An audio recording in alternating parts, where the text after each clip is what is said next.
बंदी छोड़ सतगुरु रामपाल जी परमेश्वर जी की जय हो।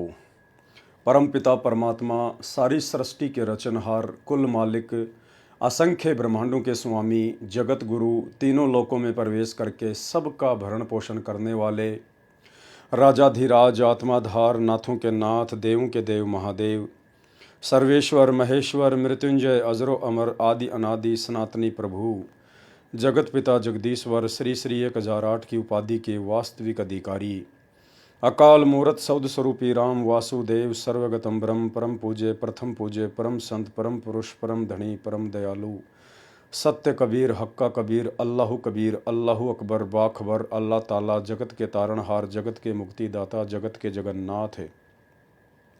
हारे के सहारे हिंदुओं के राम मुसलमानों के अल्लाह सिखों के वाहेगुरु ईसाइयों के मसीह दया के सागर दया निधि करुणा के सागर करुणा निधि स्वयंभू परिभू संकट मोचन कष्ट हरण मंगल करण दुख भंजन अविगत कबीर निर्विकार निर्विषम परमात्मा अलय अलेख सतगुरु आदि अनादि सतगुरु असली मर्यादा पुरुषोत्तम असली राम असली कृष्ण असली घनश्याम असली मुरारी राजाओं के राजा महाराजाओं के महाराजा शहंशाहों के शहंशाह सम्राटों के सम्राट भगवानों के भगवान अल्लाहों के अल्लाह प्रभुओं के प्रभु मसीहाओं के मसीह सच्चे वाहिगुरु बाबाओं के बाबा पीरों के पीर सेठों के सेठ जगत सेठ सावड़ सा सेठ सर्वगुण संपन्न अनंत कोटि कलाओं के स्वामी अनंत कोटि ब्रह्मांडों के नायक योगियों में महायोगी ध्यानियों में महाध्यानी सिद्धों में परम सिद्ध ज्ञानियों में तत्वज्ञानी ब्रह्म ज्ञानी महाज्ञानी परम ज्ञानी सर्वश्रेष्ठ ज्ञानी विज्ञानी युवा कबीर समरथ कबीर असमवात अमित ओझा सच्चे रहनुमा करीम अल्लाह सुभान अल्लाह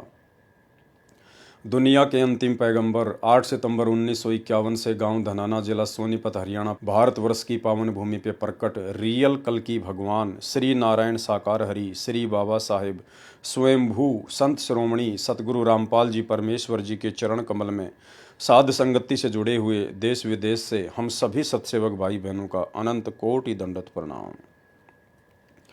सत्साई भाई और बहनों, दया परमपिता परमेश्वर सर्व सृष्टि के सर्जनहार सतगुरु रामपाल जी भगवान की जिनके शुभ आशीर्वाद से जिनके विशेष आशीर्वाद से आप और हम सभी साध संगति से जुड़े हुए सत्सेवक भाई बहन सृष्टि रचना को लेकर क्रोथा कांड के रहस्य को उजागर करते हुए आज चौथे पार्ट के ऊपर वीडियो बना रहे हैं। भाई और बहनों, सतगुरु रामपाल जी परमेश्वर जी की विशेष रजा के बिना इस कलयुग की बिचली पीढ़ी में जिस प्रकार से आप और हम सभी साध संगति से जुड़े हुए भाई बहनों का ज्ञान योग खुला हुआ है, क्योंकि सतगुरु रामपाल जी परमेश्वर जी की लाखों करोड़ों की संगत में से यदि सतगुरु को परमेश्वर के रूप में किसी ने पहचान कर परमेश्वर की तरह व्यवहार करना शुरू किया है तो केवल सत्सेवक भाई बहनों ने शुरू किया है। तो सतगुरुदेव की विशेष रजा के बिना ये कलयुग की बिचली पीढ़ी में साध संगतियों का नसीब होना बिल्कुल भी संभव नहीं होता है।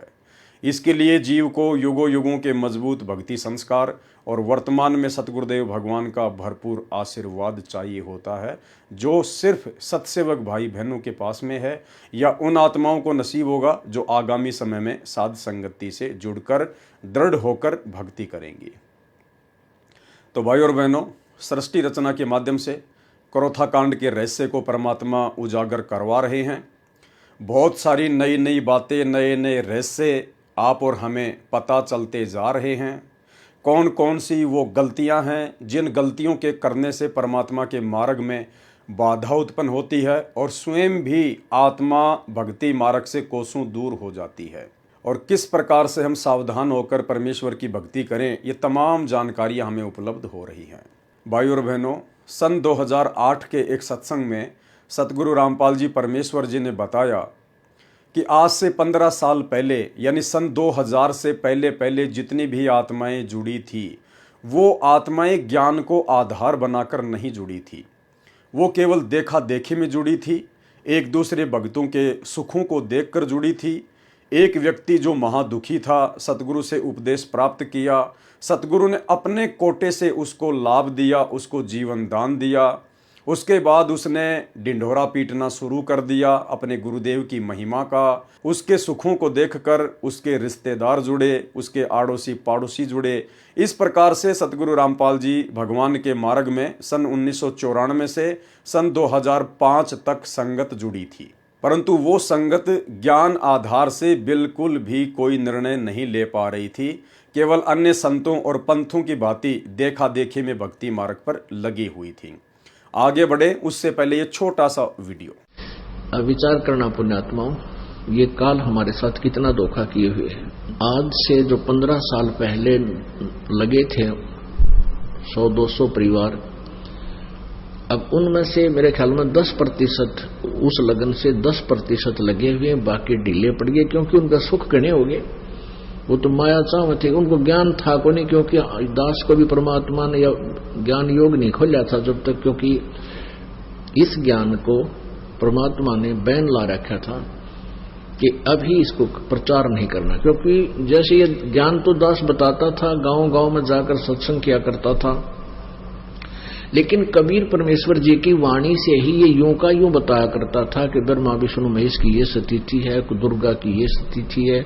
लेकिन आम व्यक्ति का विश्वास नहीं होता, जो हमारे शिष्य थे उनका विश्वास ना होता कि ठीक है, उनको लाभ हो रहे थे, परमात्मा के नाम लेते उनके सारे संकट दूर होने लगे थे, इसलिए शिष्य तो बनने शुरू हो गए थे। क्योंकि ये जो मंत्र है, इस मंत्र का जाप पूरे विश्वास लगन के साथ जो व्यक्ति करता है, उसको ज्ञान है या ना है। जैसे डॉक्टर कोई दवाई देता है, औषधि देता है, मरीज खा लेता है, तो उसको नहीं पता इसमें कौन सा केमिकल है, कौन सा साल्ट है, तो वह दवाई अंदर गई, लाभ तो करेगी। तो ऐसे जो पुराने समय में जो भक्त लगे थे, उनको लाभ तो नरे हो गए, क्योंकि वो हमारे संग में ज्यादा रहते थे। जहां भी कहीं पाठ होता था वो सारे ही वहां आ जाते थे कि उनका सुख गणे हुआ करते। कुछ दिनों के बाद फिर वो अच्छे सुखी हो गए, घर में सुख हो गया, सारे लाभ होने लग गए। तो फिर हमने आश्रम करौथा में डेरा डाल लिया, वहां भी कुछ दिन आए, फिर ढीले पड़ गए, फिर संगत ज्यादा होती रही, ऐसे वो पीछे हट गए। तो कहने का भाव ये है कि एक समय ऐसा होता, वो हमसे दूर नहीं है, वो हमारे को ये भी नहीं है कि हम गुरु जी से दूर हो गए, लेकिन वो कमजोर पड़ गए और एक दिन ऐसी स्थिति आ जाएगी। तो भाई और बहनों, गुरुदेव भगवान के मुख कमल से आपने सुन लिया, और यही कारण था भाई और बहनों करौथा कांड का। करौथा कांड के समय जितने भी सेवादार सतगुरु के समीप रहा करते थे, आश्रम में रहा करते थे, वे सभी आत्माएं ज्ञान आधार से नहीं जुड़ी हुई थी, केवल देखा देखे में जुड़ी हुई थी। इसलिए मर्यादा भी तोड़ती रहती थी, जिस कारण से काल का दाव लगता रहता था। और यही कारण था कि उन्होंने अपनी तरफ से सतगुरु को मानुष मानकर उनको सलाह दी, जिसके आधार से करौथा आश्रम बनाया गया। और एक जीव की सलाह के ऊपर जब कोई काम होता है परमात्मा के मार्ग में, तो वो काम कभी सफल नहीं होता है। और 12 जुलाई 2006 को करौथा कांड हुआ। सतगुरुदेव भगवान को 21 महीने रोहतक की जेल में रहने के लिए बाध्य होना पड़ा, और लाखों आत्माओं को गुरुदेव भगवान के सत्संग और उनके आशीर्वाद से भी विमुख रहना पड़ा। भाई और बहनों, ये आत्माएं ज्ञान आधार से क्यों नहीं जुड़ी थी? कारण ये था कि इन सभी आत्माओं को परमात्मा ने पुनर्जीवन दिया था। सन 1994 से लेकर 2000 तक 90% आत्माओं को, भगत भाई बहनों को सतगुरु रामपाल जी भगवान ने पुनर्जीवन दिया। उन आत्माओं का आगे जीवन शेष नहीं था। आपके मन में छोटी सी शंका हो सकती है कि हम कैसे यकीन करें कि सतगुरु रामपाल जी ने असंख्य आत्माओं को पुनर्जन्म दिया। भाई और बहनों, परमात्मा की एक वाणी है कि निर्गुण सरगुण एक है, दूजा ब्रह्म विकार, निर्गुण साहिब आप हैं, सरगुण संत विचार। जब यही कबीर परमेश्वर सतगुरु रामपाल जी भगवान सतलोक में बैठकर असंख्य ब्रह्मांडों का संचालन करते हैं, उस समय ये परमात्मा इस पृथ्वी पर जितने भी मानव शरीरधारी प्राणी होते हैं, स्त्री या पुरुष, केवल उन आत्माओं के प्रारब्ध कर्मों के आधार से ही सुख या दुखों का बंटवारा करते हैं। अपनी तरफ से ये परमात्मा किसी को किसी भी प्रकार की लाभ या हानि नहीं देता है। लेकिन जब यही कबीर परमात्मा जो सतलोक में निर्गुण रूप में बैठकर असंख्य ब्रह्मांडों का संचालन करते हैं। और जब ये सतगुरु की भूमिका करने के लिए अपने तेजोमय रूप को, नूरी रूप को हल्का करते हुए जब एक मानव सदृश रूप बनाकर परमात्मा धरती पर प्रकट होते हैं, संत रूप में, सतगुरु रूप में, उस समय जितनी भी आत्माएं इनकी शरण में आती हैं, केवल उन्हीं आत्माओं को परमात्मा प्रारब्ध से अधिक देता है, भाग्य से ज़्यादा भी दे सकता है, क्योंकि भक्ति का एडमिन यही कबीर परमात्मा है। बात सुनो, बंदी छोड़ भगवान की शरण में विधिवत लाओ उसको और नाम दिवाओ। और पहले उसने नाम लिया था, पर बीच में उसने अपना वो साधना छोड़ दी मारे वाली और लग गया करने। फिर उसको कुछ तकलीफ होगी बाद में, तो मैं बोला उसको दोबारा तो उपदेश लेना पड़ेगा। वो दोनों इतनी फूट फूट कर रोने लगी, वो लड़का भी रोने लग गया छोटा सा। जो बोले जी छोरा, जो बोला विक्रम तक मेरा पिताजी मरेगा और मन ने करनी में सब उठानी पड़ेगी माई के पेट बोलने की खाते।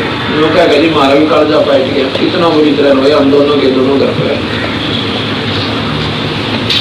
मैं बोला भी उसको लाओ यहाँ पे, और अपना दिल रखने खातिर मैंने उनको भाई सात कामना अपने कबीर भगवान के आधार पर दी कि वे चिंता न करें, ये नहीं मरेगा। पर न्यों को दिल डटे न्यों कहते हैं, मैंने उसको खूब कहा फिर नहीं मरेगा, तू चिंता ना करे, मेरे पे लिखवा ले दे, यूं मर जाते। मैंने यहाँ तक कह दिया, पर कोई ना बेटा मेरा। न्यों बोली जी हम आपके साथ छोड़ना कि 15 जनवरी 1999 3 हाथ रेखाएं देखने वालों ने धरती के 15 जनवरी के बाद ऐसा जीवन नहीं है। अब हम उन हाथ देखने अनगड़ा पक्का माने, उसने जो कह दिया फाइनल है। और तीनों ने कह दिया, एक ने भी कोई ना, फिर गुंजाइश भी नहीं रहती, बात भी सच्ची से।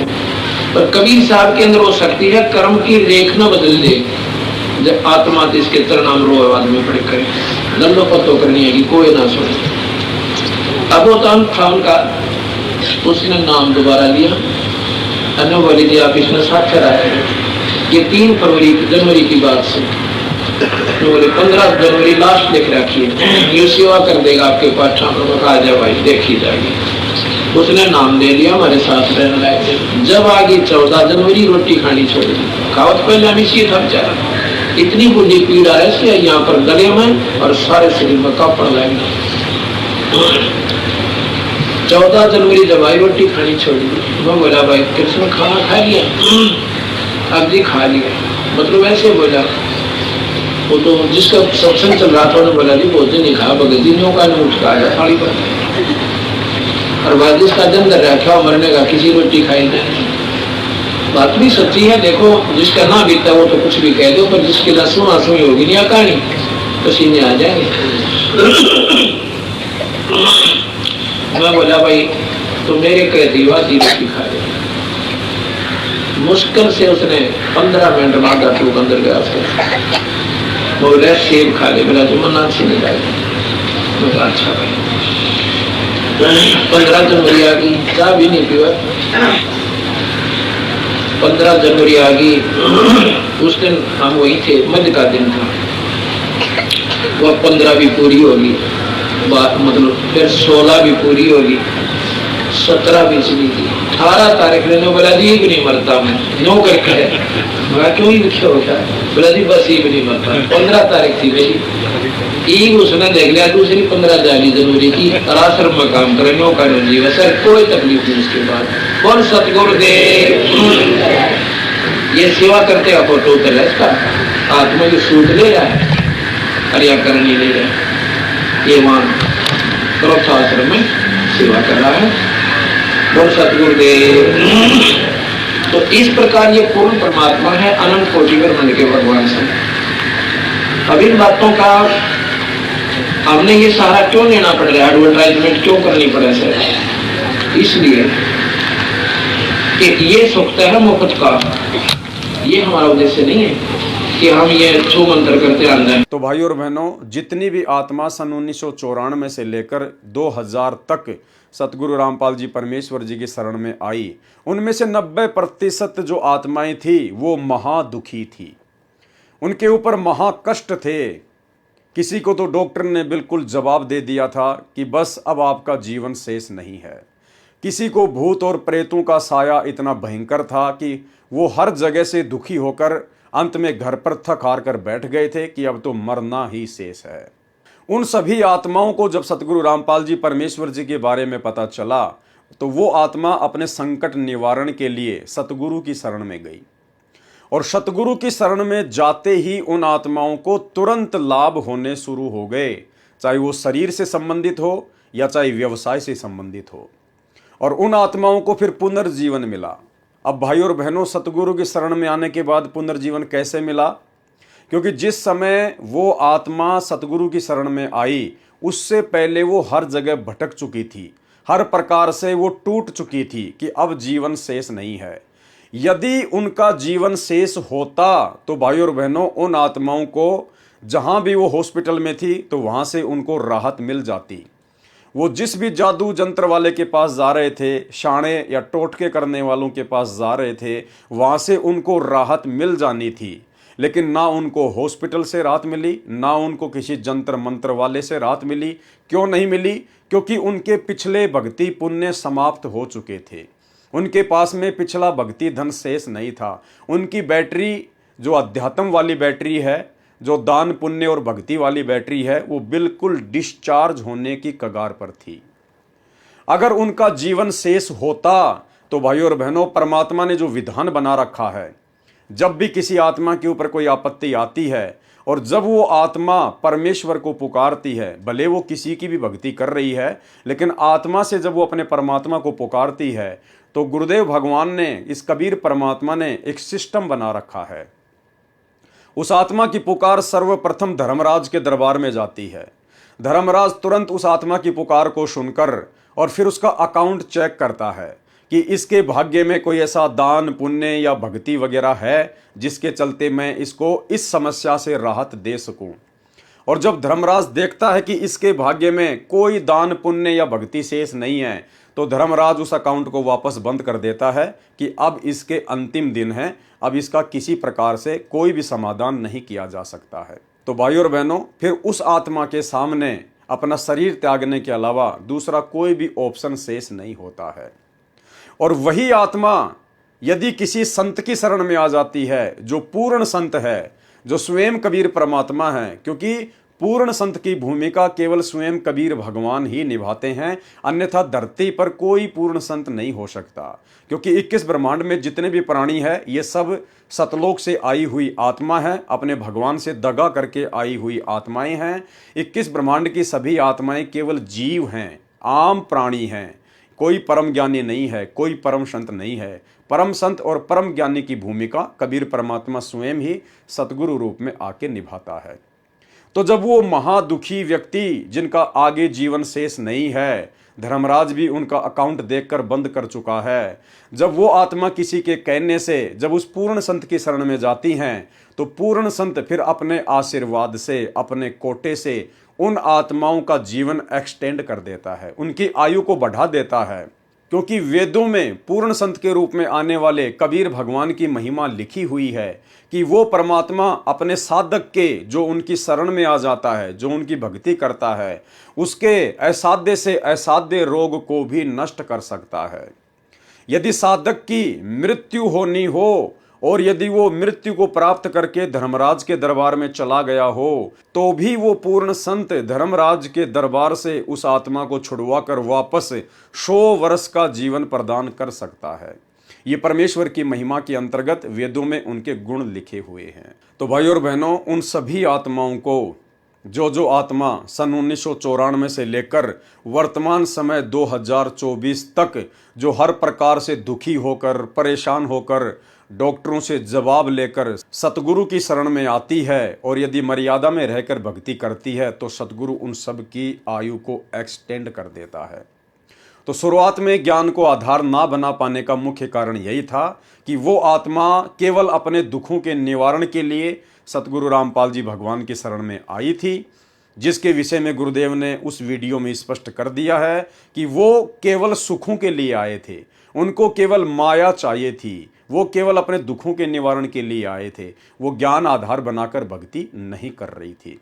और यही कारण था, ज्ञान को आधार बनाए बिना ये जीव काल प्रेरित होकर अनेकों गलतियां सतगुरु के दरबार में कर डालता है। और यही कारण था कि सतलोक आश्रम मैनेजमेंट हरियाणा, जो कि ज्ञान को आधार बना के नहीं जोड़ा था, उन लोगों ने करोथा कांड के समय और बरवाला कांड के समय अनेकों महागलतियां की, जिन गलतियों के कारण वे स्वयं भी दुखी हुए, आम संगत भी परमात्मा के सत्संग और उनके आशीर्वाद से दूर हुई, और सतगुरुदेव भगवान को भी जेल में बैठने के लिए बाध्य किया गया। बाध्य शब्द दास इसलिए यूज करता है क्योंकि काल और सतगुरुदेव भगवान के बीच में एक एग्रीमेंट है। उस एग्रीमेंट के तहत परमात्मा जोर जबरदस्ती नहीं करते हैं, अन्यथा ये तो समर्थ भगवान है। जाके अर्ध रूम पर शकल पसारा, ऐसा पूर्ण ब्रह्म हमारा। ये परमेश्वर एक फूंक मार दे तो 21 ब्रह्मांड ना जाने कहाँ जाकर गिरें, उनका अता पता भी ना चले। लेकिन परमेश्वर अपने कार्य को अपने सिस्टम से करता है, अपने हिसाब से करता है, और परमेश्वर उसी हिसाब से अपने कार्य को आगे भी करेंगे। बीच में ना समझे के कारण जो भगत अपनी मनमानी करते हुए गुरु को मानुष समझकर जो काल प्रेरणा से टांग अड़ाते हैं, तो परमेश्वर के मार्ग में थोड़ी बाधा जरूर उत्पन्न हो जाती है। लेकिन यह समर्थ है, सर्वशक्तिमान है। परमेश्वर इस धरती पर जिस अपने विशेष कार्य के लिए कदम रखते हैं, प्रकट होते हैं, चाहे कितनी भी बाधा क्यों ना आ जाए, जीव केवल नासमझी करके अपने कर्म फोड़ सकता है, लेकिन परमेश्वर ने अपने मिशन का जो ठीक का समय रखा हुआ है, उनका मिशन तो उसी समय सफल होना ही होना होता है। तो भाई और बहनों, सृष्टि रचना के माध्यम से करोथा कांड के ऊपर हम वीडियो बनाने जा रहे हैं, और पिछले अनेक वीडियो में हमने बहुत सारी बातें सीखी हैं, समझी हैं, जो आगे चलकर इस भक्ति मार्ग में आप और हमारे बहुत ज़्यादा काम आएंगी। हम कभी भी वो गलतियां नहीं करेंगे जो गलतियां आज से पहले गुरुदेव के बेटा बेटी, भाई बंधु, रिश्तेदार, ये कोऑर्डिनेटर और बड़े बड़े परम भगत समझे जाने वाले भाई बहन कर चुके हैं। तो अब हम आगे चलते हैं पेज नंबर 28 से। इसके पश्चात इन लोगों ने वर्तमान सरकार में बैठे उच्च हस्तियों को भी काबू करने का प्रयास शुरू किया। यानी करोथा कांड के विषय में बात कही जा रही है कि धीरे धीरे जो आर्य समाजी लोग थे, जो सतगुरु रामपाल जी से सत्यार्थ प्रकाश के खुलासे को लेकर परेशान थे, दुखी थे, उन लोगों ने आश्रम पर आक्रमण करवाने के लिए, सतगुरु रामपाल जी के मिशन को ध्वस्त करवाने के लिए सरकार में बैठे बैठे उच्च अधिकारियों से भी बात करने का प्रयास शुरू कर दिया, और हस्तियों को अपने गुरुकुल में किसी न किसी बहाने से आमंत्रित करके संत रामपाल जी और आश्रम के खिलाफ भड़काया, ताकि उनके इस बुरे इरादे को आसानी से अमली जामा पहनाया जा सके। इन हस्तियों से इन लोगों को ऐसा इशारा मिला कि ऐसी स्थिति तैयार करो जिससे सतलोक आश्रम को खत्म करने का कार्य किया जा सके। यानी प्रशासन में बैठे बैठे जो बड़े बड़े अधिकारी थे, मुख्यमंत्री तक, उन आर्य समाजियों के गुरुकुल में जाकर उनको आश्वासन देने लगे कि आप आर्य समाजी ऐसी परिस्थितियां तैयार करो जिससे कि संत रामपाल जी और उनका आश्रम किसी भी प्रकार से सुरक्षित ना रह सके। इसके पश्चात ये लोग संत रामपाल जी को तथा सतलोक आश्रम को खत्म करने के मौके की तलाश में रहे, और इन्होंने संत रामपाल जी के द्वारा निकाले हुए एक शिष्य को मोहरा बनाया। भाई और बहनों, आर्य समाजियों ने संत रामपाल जी के जिस एक गुरुद्रोही हो चुके शिष्य को मोहरा बनाया, वो वही व्यक्ति था जिस व्यक्ति के ऊपर हमने उसके द्वारा लिखी गई पुस्तक शैतान बना भगवान के ऊपर बहुत सारे वीडियो बनाए थे। आप और हमने अच्छे से उसके मंसूबों को समझ लिया था।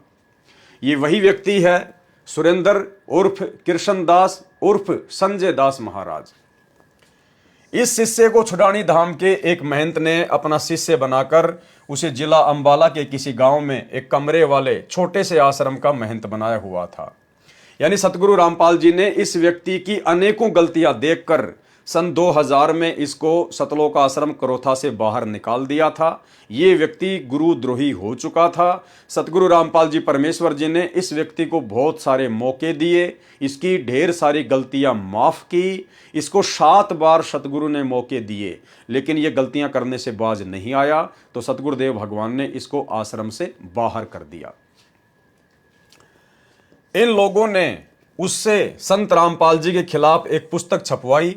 इस पुस्तक में संत रामपाल जी के खिलाफ अनैतिक व अभद्र भाषा का प्रयोग किया गया है और उनके विरुद्ध आर्य समाजियों की तर्ज पर बेहुदे, बेबुनियाद और अश्लील आरोप लगाए गए हैं। इन लोगों ने इस किताब को करोथा, डिग्गल तथा अन्य नजदीक गांवों में बंटवाया। इस पुस्तक को पढ़ने के पश्चात गांव डिग्गल के लोगों ने श्री जागेराम निवासी डिग्गल, जो संत रामपाल जी के शिष्य भी हैं, उनको बताया कि इस किताब में उनकी पुत्री के खिलाफ भी इशारा है। यानी जब हम भाई बहनों ने शैतान बना भगवान पुस्तक के ऊपर वीडियो बनाए थे, तो उसमें उस गुरुद्रोही हो चुके व्यक्ति कृष्णदास महाराज ने उस पुस्तक में जिक्र किया था कि ऐसे ऐसे एक लड़की, जब मैं अंदर गया सतलोक आश्रम करोथा के कमरे में, तो संत रामपाल जी और वो लड़की एकांत में बैठे हुए थे। मुझे देखकर बिल्कुल भी अच्छा नहीं लगा। उस बहन का नाम था सरोज और उसका जो पिता था जागे राम, जो कि डिग्गल गांव का था, वो भी सतगुरु रामपाल जी का ही शिष्य था।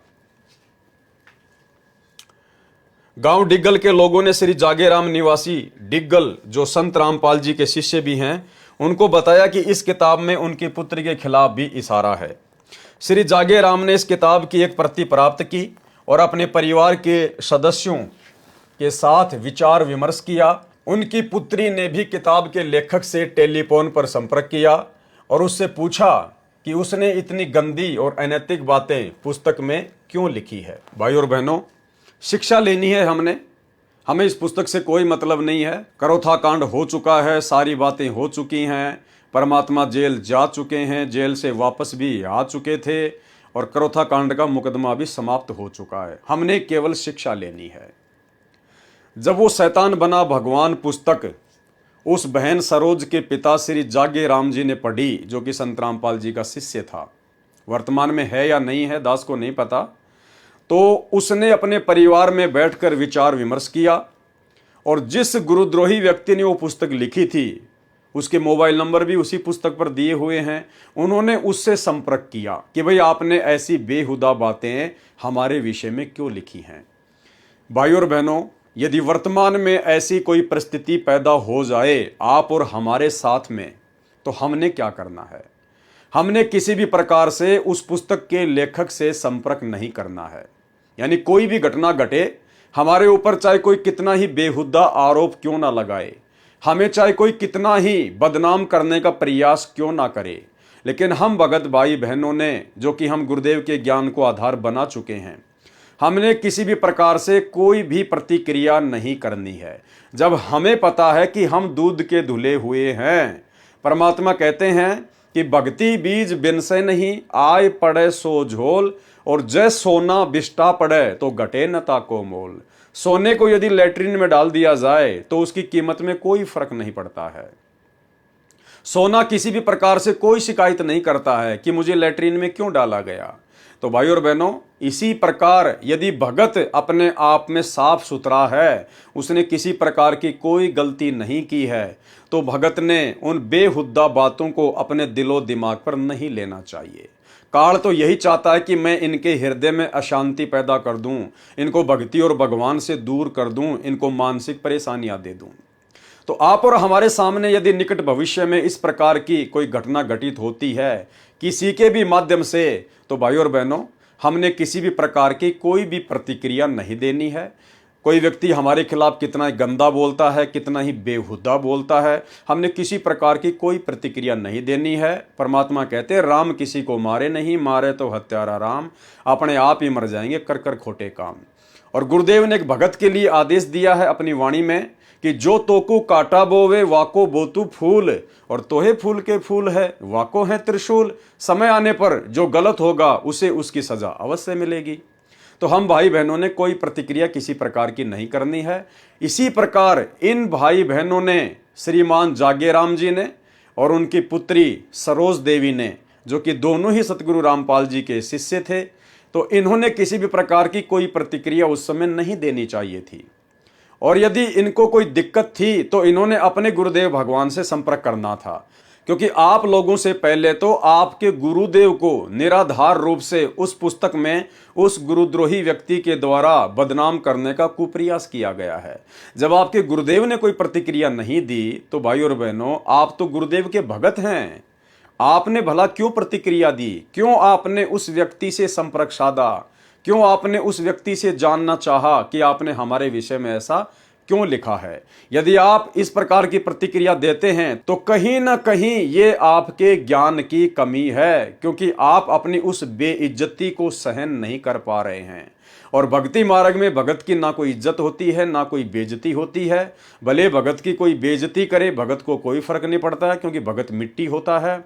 और यदि भगत को कोई इज्जत दे तो भगत को मान बढ़ाई में नहीं आना चाहिए, क्योंकि इज्जत इस जीव की सबसे बड़ी दुश्मन है। एक सत्संग में गुरुदेव भगवान ने बताया कि यदि किसी गोरी लड़की को, जिसका गोरा रंग है, उसको यदि कोई काली काली काली काली बोले कि ए काली इधर आ, तो वो लड़की बुरा नहीं मानती है, क्योंकि उसको पता है कि मैं तो गोरी हूं और ये मुझे काली कह रहा है, तो ये अंधा है या फिर ये नशे में है, तो वो बेटी बुरा नहीं मानती है। और यदि किसी काली लड़की को कह दिया जाए ए काली, तो वो तुरंत बुरा मान जाएगी। तो उस समय ज्ञान आधार नहीं था, इसलिए इन आत्माओं ने बात को अपने दिल के ऊपर ले लिया और इन्होंने पुस्तक के लेखक से संपर्क साधा। उनकी पुत्री ने भी किताब के लेखक से टेलीफोन पर संपर्क किया और उससे पूछा कि उसने इतनी गंदी और अनैतिक बातें पुस्तक में क्यों लिखी है। लेखक श्री कृष्णदास उर्फ संजय ने उसको इस बारे में बातचीत करने के लिए दयालदास कोठी आश्रम छुडानी में आकर बात करने को कहा। वह अपने माता पिता और पुत्र के साथ बात करने के लिए छुडानी आश्रम पहुंचे।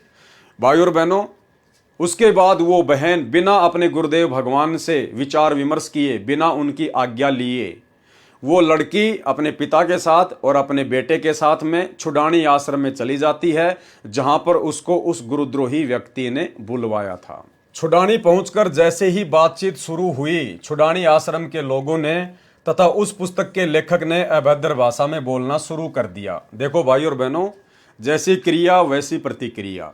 उस भगत जागेराम और उसकी बेटी सरोज के द्वारा उस व्यक्ति से बातचीत करने के लिए छुडानी आश्रम में जाना बिल्कुल भी न्याय संगत नहीं था और उसकी वैसी ही प्रतिक्रिया हो गई, क्योंकि जो व्यक्ति आपके विषय में पहले से ही अभद्र बातें लिख रहा है वो आपके साथ में कौन सा अच्छा बर्ताव करेगा।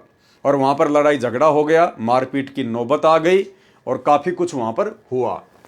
छुडानी पहुंचकर जैसे ही बातचीत शुरू हुई, छुडानी आश्रम के लोगों ने तथा उस पुस्तक के लेखक ने अभद्र भाषा में बोलना शुरू कर दिया और हाथापाई पर उतर आए। उन्होंने उस बहन के साथ भी दुर्व्यवहार किया और उसके कपड़े फाड़ दिए, वह छाती में हाथ मारकर धकेल दिया। किसी न किसी तरह वे बचकर भागे और दुल्हेड़ा गांव की पुलिस चौकी पर पहुंचकर इस मामले की रिपोर्ट दर्ज करवाने को कहा। पुलिस चौकी में उनको 2 घंटे बैठाए रखा और रिपोर्ट दर्ज नहीं की और बाद में उनको बताया कि वो छुडानी गांव में जा रहे हैं, क्योंकि कुछ लोगों ने छुडानी आश्रम में रहने वालों को पीटा है। छुडानी आश्रम के षड्यंत्र को भांपते हुए उन्होंने पुलिस चौकी को छोड़ दिया और पुलिस अधीक्षक झज्जर के कार्यालय में पहुंचे। वहां पर पुलिस अधीक्षक उपस्थित नहीं थे, इसलिए वो पुलिस अधीक्षक के निवास स्थान पर भी अपनी बात कहने के लिए गए। पुलिस अधीक्षक घर पर भी नहीं मिले। इसी बीच किसी ने उनको सलाह दी कि वो अस्पताल में अपनी डॉक्टरी जांच करवाए।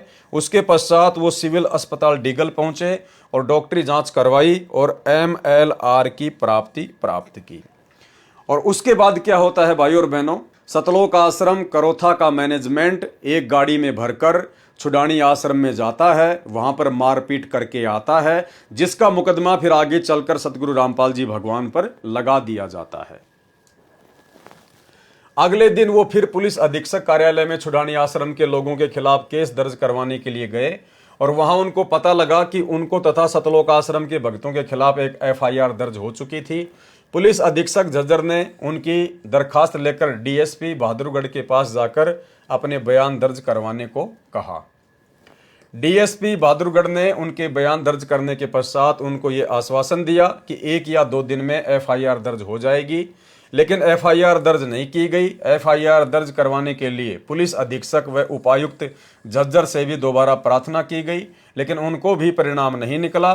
उसके पश्चात आईजी रोहतक रेंज से भी मिलकर प्रार्थना की गई, लेकिन फिर भी छुडानी आश्रम के निवासियों के खिलाफ एफआईआर दर्ज नहीं की गई। लेकिन इसी बीच आर्य समाजी तथा कथित महंतों संतों ने जिला प्रशासन के आशीर्वाद से सतलोक आश्रम को नष्ट करने का षड्यंत्र रचना शुरू कर दिया। उन्होंने विभिन्न गांवों के असामाजिक तत्वों को इकट्ठा करना शुरू कर दिया और विशेषकर संत रामपाल जी के खिलाफ लोगों को भड़काना शुरू कर दिया। झज्जर पुलिस ने भी सतलोक आश्रम के अनुयायियों की अंधाधुंध धर पकड़ शुरू कर दी। यहां तक कि पुलिस ने आश्रम के ऐसे 3 अनुयायियों को भी आश्रम के ट्यूबवेल से उठा लिया जो आश्रम में पीने के पानी का प्रबंध करने में व्यस्त थे। इन 3 अनुयायियों में से एक तो नाबालिग था। संत रामपाल जी के भगत इस विषय में पुलिस अधीक्षक व उपायुक्त झज्जर को भी मिले, लेकिन उन्होंने भी कोई कार्रवाई नहीं की। उस बहन का पति बहुत शराब पीता था, वही सरोज बहन जिसके खिलाफ उस पुस्तक में अभद्र बातें लिखी गई थी। उस बहन का पति बहुत शराब पीता था, फौज से सेवानिवृत्त था, पेंशन की शराब पी जाता था। गांव में 8 एकड़ जमीन है, उसको भी ठेके पर देकर प्राप्त राशि की शराब पी जाता था। ऐसे समय में उस बहन के पिता श्री जागेराम एलावत, जो गांव डिग्गल के गिने चुने प्रतिष्ठित परिवारों में से एक है, अपनी बेटी के घर का खर्चा चलाते थे तथा अपनी बेटी के गम को भुलाने तथा परमात्मा में आस्था बढ़ाने के लिए सतलोक आश्रम में साथ साथ लाया करते थे। उसी दौरान उस बहन को परमात्मा का अद्भुत करिश्मा हुआ। ध्यान से सुनना भाई और बहनों, उसके बाद में उस बहन के साथ में परमात्मा ने अनहोनी की। क्या कि उसके छोटे बेटे विक्की के दोनों गुर्दे बंद हो गए थे, अर्थात उसके बच्चे की दोनों किडनियों ने काम करना बंद कर दिया था। रोहतक के डॉक्टरों ने जवाब दे दिया था। परमात्मा कबीर जी की कृपा से लड़का विक्की बिना दवाई लिए स्वस्थ हो गया। ऋग्वेद मंडल 10 सूक्त 161 मंत्र 2 में यही प्रमाण है कि परमात्मा अपने सच्चे उपासक का असाध्य रोग ठीक करके 100 वर्ष की आयु प्रदान कर देता है।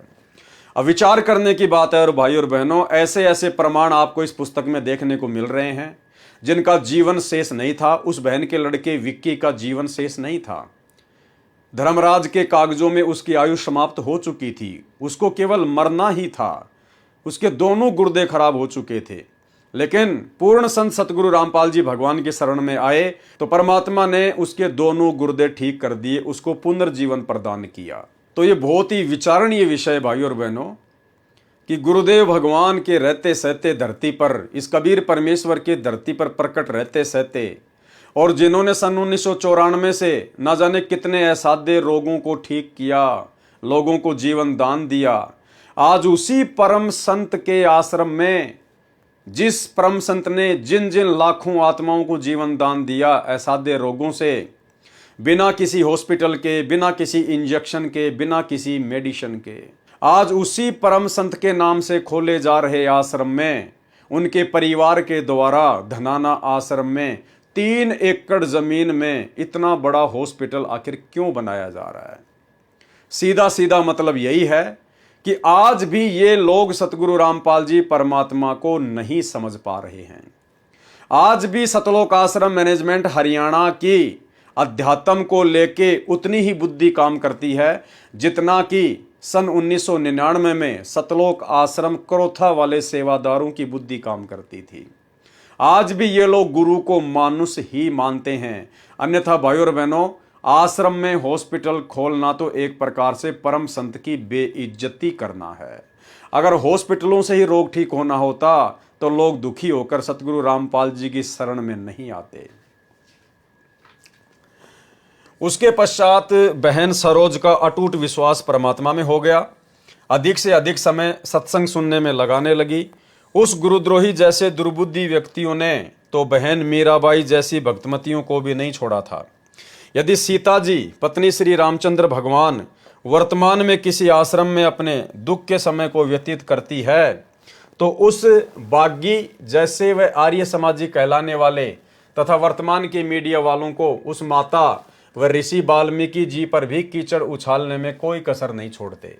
त्रेता युग में गर्भवती सीता जी श्री वाल्मीकि जी के आश्रम में रही, वहां लव नामक पुत्र को जन्म दिया। लव 2 वर्ष की आयु का हुआ तो किसी कारण से ऋषि वाल्मीकि जी ने एक लड़का कुश घास से अपनी सिद्धि से उत्पन्न कर दिया था। उस समय के व्यक्ति सभ्य थे, उन्होंने माता सीता पर कोई लांछन नहीं लगाया। वर्तमान के आर्य समाजी व गुरुद्रोही जैसे नकली संत व विवेकहीन मीडिया वाले तो आज उस सती सीता का भी दुष्प्रचार कर डालते, परंतु सांच को आंच नहीं होती। उस ढोंगी ने जिस प्रकार एक अच्छे खानदान की बहन के चरित्र पर कीचड़ उछाला है, उसी प्रकार उस संजय पुत्र श्री बलवान सिंह मिस्त्री गांव करोथा की बड़ी बहन आयु 26 वर्ष व माता भी उस कमरे में अन्य की तरह अपने गुरुदेव के दर्शन व चरण स्पर्श करती थी, क्योंकि उस समय केवल एक ही कमरा था जो 12 गुणा 18 वर्ग फुट का था तथा एक रसोई तथा स्नान घर बना था जिसमें संत रामपाल जी महाराज विश्राम करते थे। एक बड़ा हॉल था जिसमें आश्रम के स्थायी सेवक विश्राम करते थे। उस ढोंगी ने अपनी माता तथा बहन के विषय में क्यों नहीं लिखा?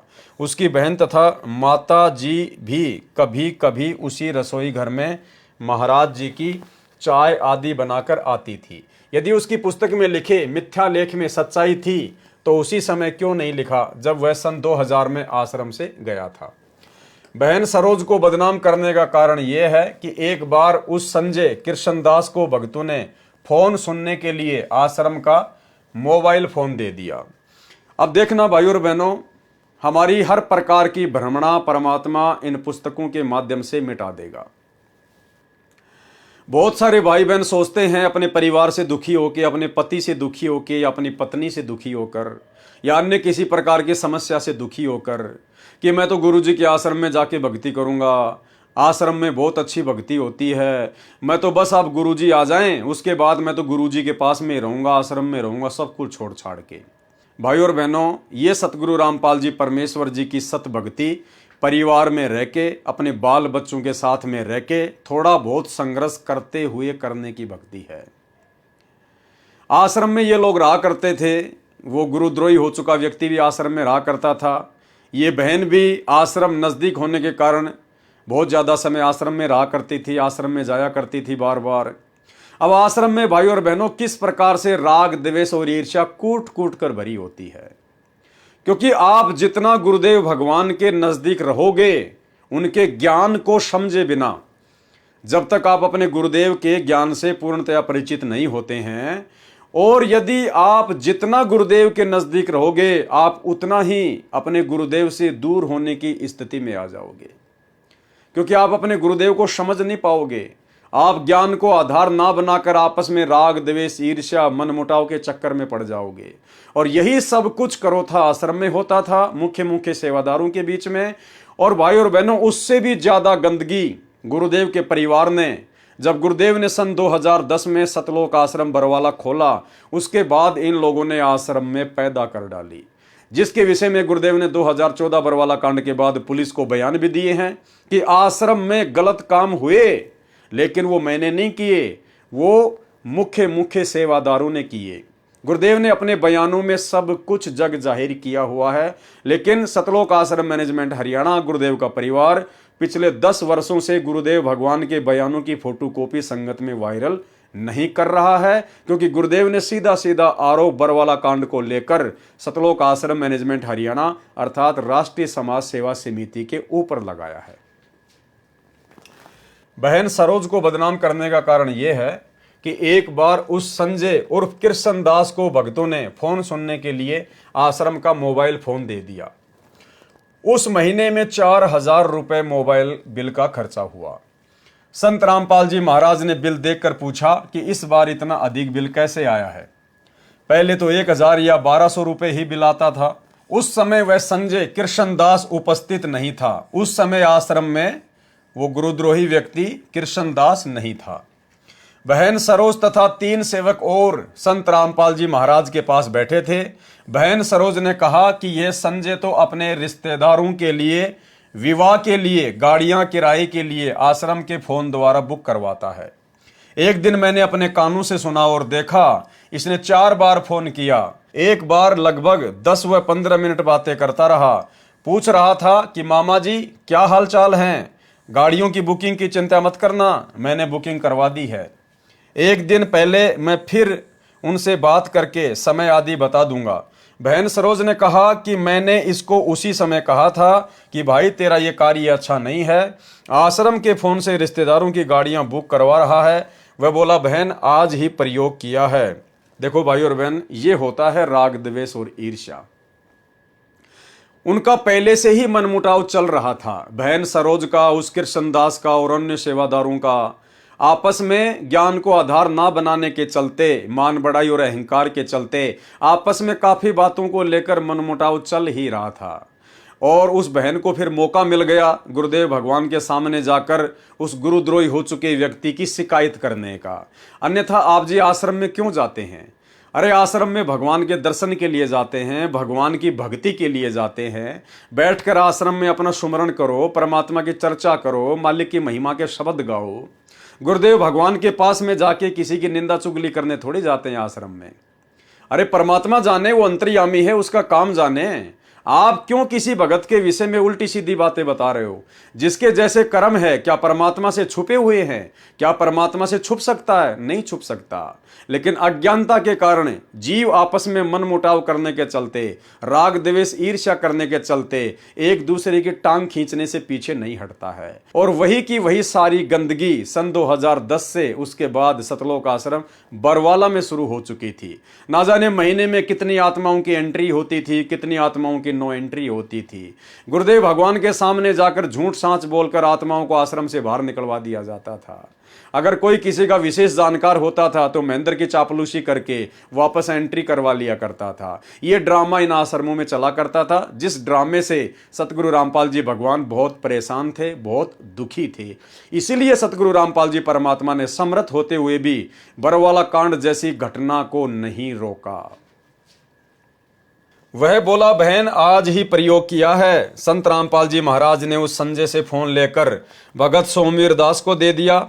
अगले महीने फिर वही 1200 रुपए का बिल आया। उस संजय ने अन्य भक्तों को कहा कि मेरी शिकायत सरोज ने की होगी।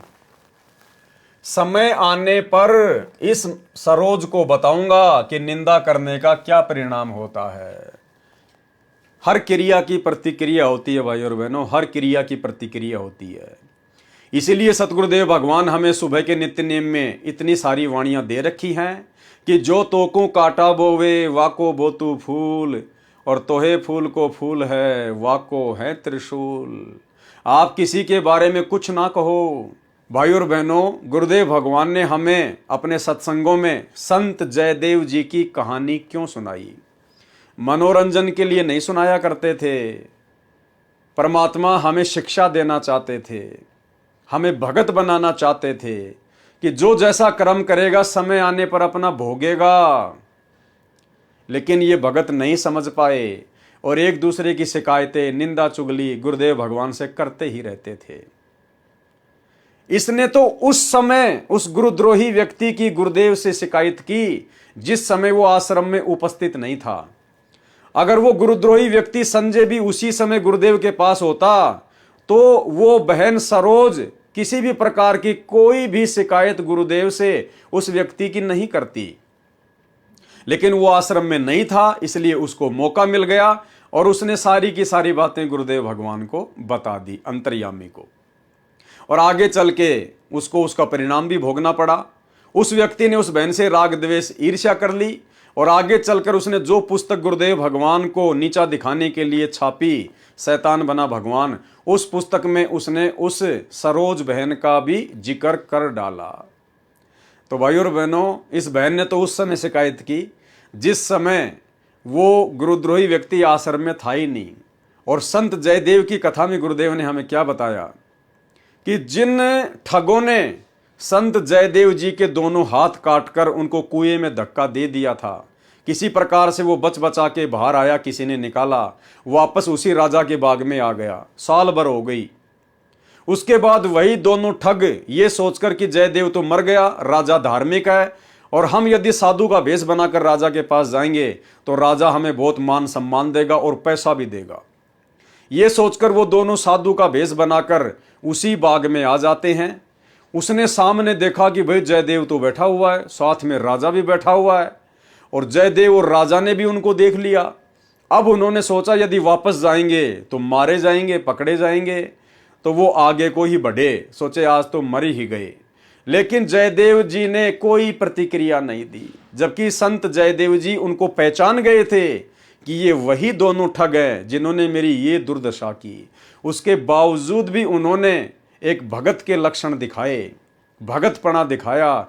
संत जयदेव जी ने राजा से कहा कि राजा जी, ये दो महान संत हैं, इनके चरण छुओ, इनसे आशीर्वाद प्राप्त करो, इनके लिए भोजन का प्रबंध करवाओ। और लगभग 6 महीने जयदेव जी ने उन दोनों ठगों को बिना कुछ बताए कि जैसे मैं तुम्हें जानता ही नहीं हूं, अपने पास में वहीं रखा, अपने भाइयों जैसा उनके साथ में बर्ताव करा। आगे चलकर जैसी करनी उन ठगों की थी उनको प्राप्त हो गई।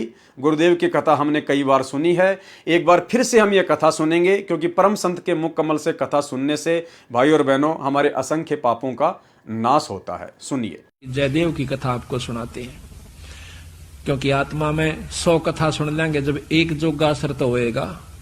कभी तो आत्मा देखो, हमें जाते हैं पहलवाना ने जब खाड़े में गुड़ते हुए देखे हैं ना, हमारे गांव में होया करता है खाड़ा, अभी होता 6 महीने वहां पर कुश्ती हो से, हम जाते ना देखने छोटे छोटे, उन पहलवाना ने ठाठा पटक दे दूसरे ने, और वो फिर उन्होंने ठाती दुनिया उनकी जय बोल दी। हमारे मन में भी नो इच्छा होंगी अपना घर क्या लोकमा लंगोट शमवान दे और तेल की मालिश करते और उड़ा बैठक पेलन लाग जाते। अब तक पाछे फिर भूल जाते, क्यों? जो असर तो हुआ ना वो गणा नहीं था, कुछ तो शरीर में जो है ना आदमी की शारीरिक शक्ति भी उत्पन्न हो सके। तो इसी प्रकार अच्छे कर्म के ज्ञान से अच्छी हम देखेंगे तो अच्छा असर पड़ेगा, और बुराई जैसे सिनेमा देखते हैं, सांग देखे हैं तो सांग वाला असर पड़ जाएगा। इसी प्रकार हमारा जो अच्छी कथाएं सुनेंगे, हमारे अंदर जरूर एक बार आस्था होगी कि हम भी कुछ करके दिखाएं, तो थोड़ा नहीं तो गणा नहीं तो थोड़ा तो बनेगा। तो इसी प्रकार कहा है, एक बार एक जयदेव नाम का संत था, उसका एक लड़का हुआ, फिर उसके मन में कुछ घर में कमजोरी भी थी, कुछ वैसे भी भ्रमण की इच्छा हुई, वहां से चल पड़ा। घूमता हुआ एक राजा के बाग में डट गया। राजा रानी पहले बहुत धार्मिक होया करते थे, कोई एक आधा दुष्ट आत्मा होता था राजा, नहीं साधु सेवी सभी होया करते थे। संत को देखा, उसके दर्शन करने की खातिर दोनों आ जाते हैं, राजा और रानी। बैठ गए, चरणा में सिर रखा और साधु से कहा, महाराज कोई ज्ञान विचार सुनाओ। संत कथा सुनाने लग गया, मीठी मीठी कथाएं, रस भरी बातों, उनको सुनकर और राजा रानी का बहुत पसंद आया। हाथ जोड़ लिए, ये स्वामी हम आपके सेवक, आप हमारे मालिक, इस बाग में रहो महाराज। उन्हें सोचा भी चल हमने तो भोजन चाहिए और आप हमारी बात सुन लीजिए, हम अपना भजन करते रहेंगे। कहते हैं साल भर वहां पर जयदेव रहा, फिर कहा कि महाराज मैं एक बार घर होया हूं। राजा बोला महाराज जल्दी आइयो, अब जल्दी आएंगे। के ले जाओ, धन दे दिया काफी, और धन दे दिया, मोर सरफी जोड़े मंगा दी। और 2 ठग वहां पर देखे थे कि यू किद चल रहे थे, ठगा का तो ये काम हो सक चलेगा जब राजा इसको धन देगा। अब वो ठग भी साधु का रूप बना के पहले तैयार बैठे थे, पता लग गया था कि परसों इसने जाना है, परसों तैयार होकर राह में खड़े हो गए। बैठे तो रास्ते में वो जान लग रहा जयदेव से बोले कि महाराज कहाँ चले? कि उस गांव में जाएंगे। कि हम भी उसी गांव में के आसपास दूसरे गांव का नाम ले दिया, उससे पहले कोई आवा था। वो बोला भी ठीक से आप तीनों चलेंगे। हाँ जी बहुत अच्छी बात से, 1 ते 2 भले 2 से 3, जंगल का काम से कदे कोई ठग ना ले। जयदेव बड़ा प्रसन्न हुआ कि परमात्मा यह भी कृपा कर दी कि रास्ते में हमारा बोल बतला करके समय पास हो जाएगा और रास्ता तय हो जाएगा। वो ठग रास्ते में जा रहे थे, वो तो गए इस काम की खातिर थे। कहने लगे भाई पानी पिएंगे जयदेव? नाम आपस में पूछ ही लेते हैं। हाँ पानी पी लो, लो मैं निकाल लूंगा पानी। हाँ निकाल पानी। हाँ उससे पहले कहने लगा भाई, हाँ वो पानी निकालने लग गया तो उन्होंने गठड़ी ठा ली एक ने। एक जयदेव एकदम स्वभाव तो बहुत देर से बदला आदमी का, भाज का गठड़ी जयदेव ने पकड़ दी। एक नहीं भाई ये तो दक्षिणा है मेरी। उन्हें क्या किया, छिन्ना जपटी करके उस जयदेव के दोनों हाथ काट दिए। वो तो ले रहे थे अर्थ हथियार गिले और ठाक उस कुएं में पिटक दिया। और वह गठड़ी लेकर पैसे लेकर के वो जो थैला था अपना चल पड़े। इतने में कहते बंजारा की वहां पर लाइन, बंजारे आगे पूरी की पूरी डांग आग उतरी। वो पानी लेने की खातिर कुएं में जावस, बाल्टी डाली तो उस नेजू और बाल्टी यानी उस डोल के उसने हाथ फंसा लिए। वो 2-3 जने थे बंजारे, खेचे वो खींचे नहीं। तो वो कहते भाई क्या सौदा हो गया? वो आवाज दे से भाई मन एक बार बाहर काट दो, मैं कुएं में गिर गया। उन्होंने सोचे कोई व्यक्ति है, उन्हें पकड़ कर बाहर काट लिया। बाहर निकाला, उसके हाथ कट रहे और लहू पड़े, खून निकल रहा। तो बोले भाई क्या लाग गया तेरे? अक ये कर्म लाग गए मेरे। किसने मारा? अक मुझे नहीं मालूम। कुछ नहीं मुंह से कहा, ना बताया। जाकर और अपने, क्योंकि बंजारे जंगलों में रहा करते हैं, बहुत बढ़िया बढ़िया जड़ी बूटियां उनके पास होती थी, अपने नायक के पास ले गए, मुखिया के पास ले गए। वहां जाकर बताया तो उस नायक ने वैद्य बुलाया और वैद्य ने जड़ी बूटी इसी ला दी कि खून भी बंद और चीस भी बंद, दोनों ठीक हो गए। तो कहने लगे भाई कहां जाएगा? तुझे वहां छोड़ देंगे या हमारे साथ चल, कोई दिक्कत नहीं आने देंगे। नहीं, आपके साथ तो मैं नहीं चलूंगा, इस अगले नगर में मुझे छोड़ दीजिए। वहां जाकर उन्हें छोड़ दिया। जाकर राजा के बाग में फिर जा बैठा। राजा को पता चला कि महाराज संत वापस आ गए। जाके बताया नौकरों ने, और दोनों हाथ कटे हुए, दोनों हाथ कटे हुए। राजा रानी नंगे पैरों बाज लिए। जब सुना संत का नाम, आके पायाम पड़ जाए, महाराज के लग गया है? महाराज क्या लग गया? जो होना था सो हो गया भाई, मेरे कर्म लगे। मुझे बताओ महाराज, उनका अभी खून कर दो, उनके बच्चों तक पिड़वा दो। अक मैं ऐसा पापी नहीं महाराज, वो मेरा कर्म था, कोई संस्कार उनका मेरा किसी का था, मुझे नहीं मालूम के हुए यार, कौन था कि थे। कोई बात नहीं, साल भर हो गया। कहते हैं काफी दिन वो फिर बैठा रहा, गर्द भी होया। 12 वर्ष के बाद वो फिर दोनों ठग फिर आ जाते हैं। 3 अकाल पड़ गए, वो धन ले गए थे, वो खत्म हो गया। उनने सोची उन ठगों ने कि राजा बड़ा धार्मिक है और साधु सेवक है, जयदेव खत्म हो चुका है, अब हम वहीं चलते हैं। अच्छी कथा सी सीख ली 10-20, इन कथा न कोई पढ़ लेवा की बात से याद हो जाती है। जाकर और बाग में बढ़ गए। आगे जयदेव बैठा, राजा बैठे, सैनिक बैठे। अब उन ठगा ने जब देख लिया न बाग में सामने ने, मुड़ते ही मोड़ और सामने उसका आश्रम बना रखा था, वो बाहर बैठे बगीचे में। अब उल्टे जा तो पेटे, अब कोई चोर थे उल्टे भागे हैं। अब उन उल्टे ना जाकर आगे न चल दिए। वो तो सोचे थे वो होगा ही नहीं। फिर वो दोनों हाथ कटा हुआ आदमी देखा, उनका शक हो गया को ऐसा ही तो मरिया को ना, किसी ने काट लिया। पर मरते तम गए आज, ईब कोई बचावनिया नहीं से, फिर इलाज भी कुछ नहीं। उससे कहा हाथ पांव जोड़ांगे, शायद रजा करवा दे। तो जयदेव ने ऐसा कर लिया कि इसने पिछाने को नहीं। और साधु देख कर कहने लगा राजा से, महाराज ये 2 मेरे दोस्त आ गए, ये बड़े अच्छे साधु संत हैं, राजा इनके चरण लो। राजा ने खड़ा होकर उनके चरण लिए और बिठा दिया, भोजन पानी का प्रबंध करवा दिया। उनने सोची पिछाण में कोई ना इनके। जयदेव ने मुझे पिछाना नहीं हमने, क्योंकि थोड़ी देर का संग था। तो वो साल भर रहे। साल भर के बाद उनकी खूब सेवा करवाई, साल भर खूब उनकी आदर करवाया। और चलती दफा जयदेव कहने लगा, महाराज ये दोनों संत जान से, इनको कुछ वो दक्षिणा दे दो। राजा ने कहना था इतनी देर में 2-3 घोड़ा का ऊपर मोर रस और फिर निरा धन लदवा के।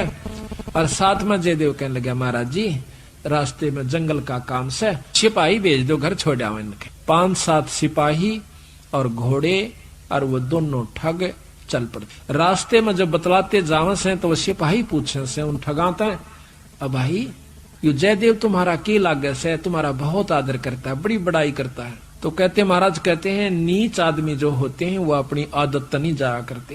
कि एक यहाँ छोटा सा उदाहरण और से, जब कबीर साहब ने भंडारा किया ना, 9 लाख बॉडी आ गई और जय जयकार करी दुनिया ने, तो शेख तक की जड़ा करता बंदी छोड़ते हैं। फिर भी ने बोला के करा से ससुरे ने, इसे तो हम 100 कर दिया।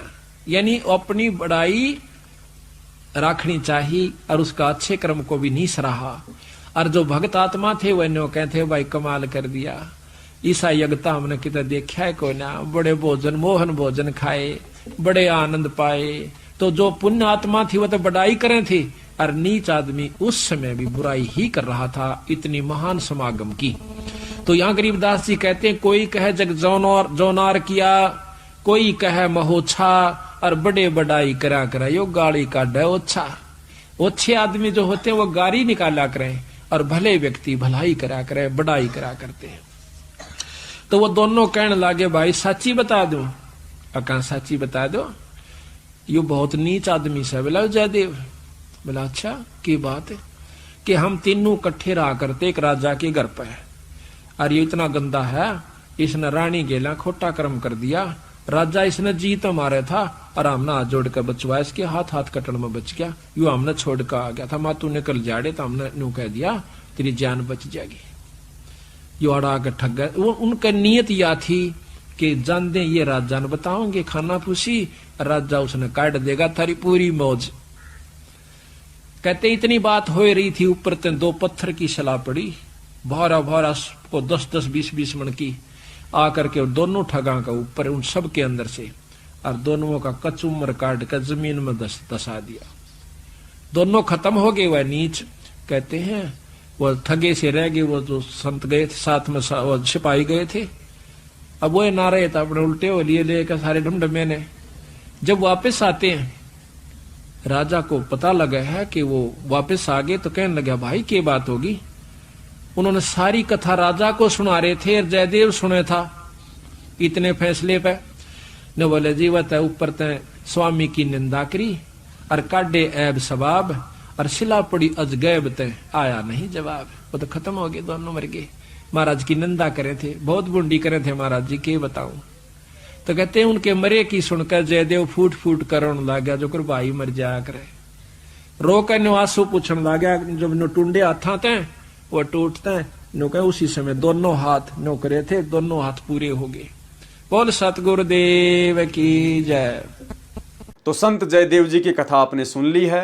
अब बताइए भाई और बहनों, इस कथा के आधार से यदि हम निर्णय करें तो सतलोक आश्रम करोथा में रहने वाले उन भक्तों को कहाँ ज्ञान था।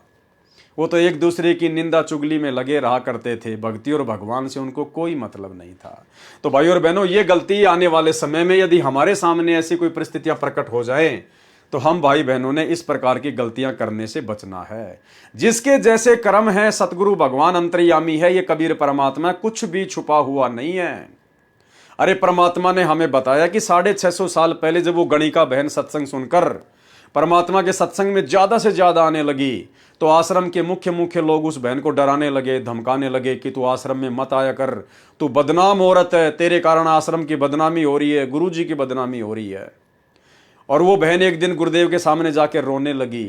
तो कबीर जी ने पूछा कि बेटी क्यों रो रही है, क्या बात है। उसने कहा पिताजी ऐसी ऐसी बात है, अब आपका ज्ञान सुनने के बाद मेरे से रहा नहीं जाता, और मुझे आश्रम में आने से रोका जाता है मुख्य भाइयों के द्वारा।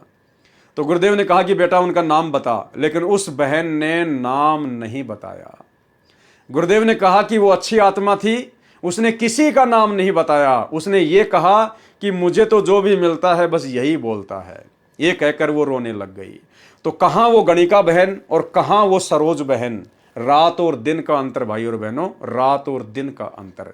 तो आगामी समय में आप और हम भाई बहनों ने इस प्रकार से कोई भी गलती इस भक्ति मार्ग पर नहीं करनी है। ये अंतर्यामी भगवान है, अंतर्यामी। हम रोज संध्या आरती में इनके समक्ष खड़े होकर इनकी महिमा में वाणी बोलते हैं कि अंतर्यामी एक तुम आत्म के आधार, और जो तुम छोड़ो हाथ तो मोय कौन उतारे पार। अंतर्यामी से कुछ भी छुपा हुआ नहीं है। जिसके जैसे कर्म है, समय आने पर उसके सामने ऑटोमेटिक आ जाएंगे। हम भगत आपस में निंदा चुगली करके, राग द्वेष ईर्ष्या करके हम क्यों अपने कर्म फोड़ें, हम क्यों अपनी भक्ति बर्बाद करें। तो भाई और बहनों, हमने अपने गुरुदेव पर विश्वास रख के चलना है हर परिस्थिति में।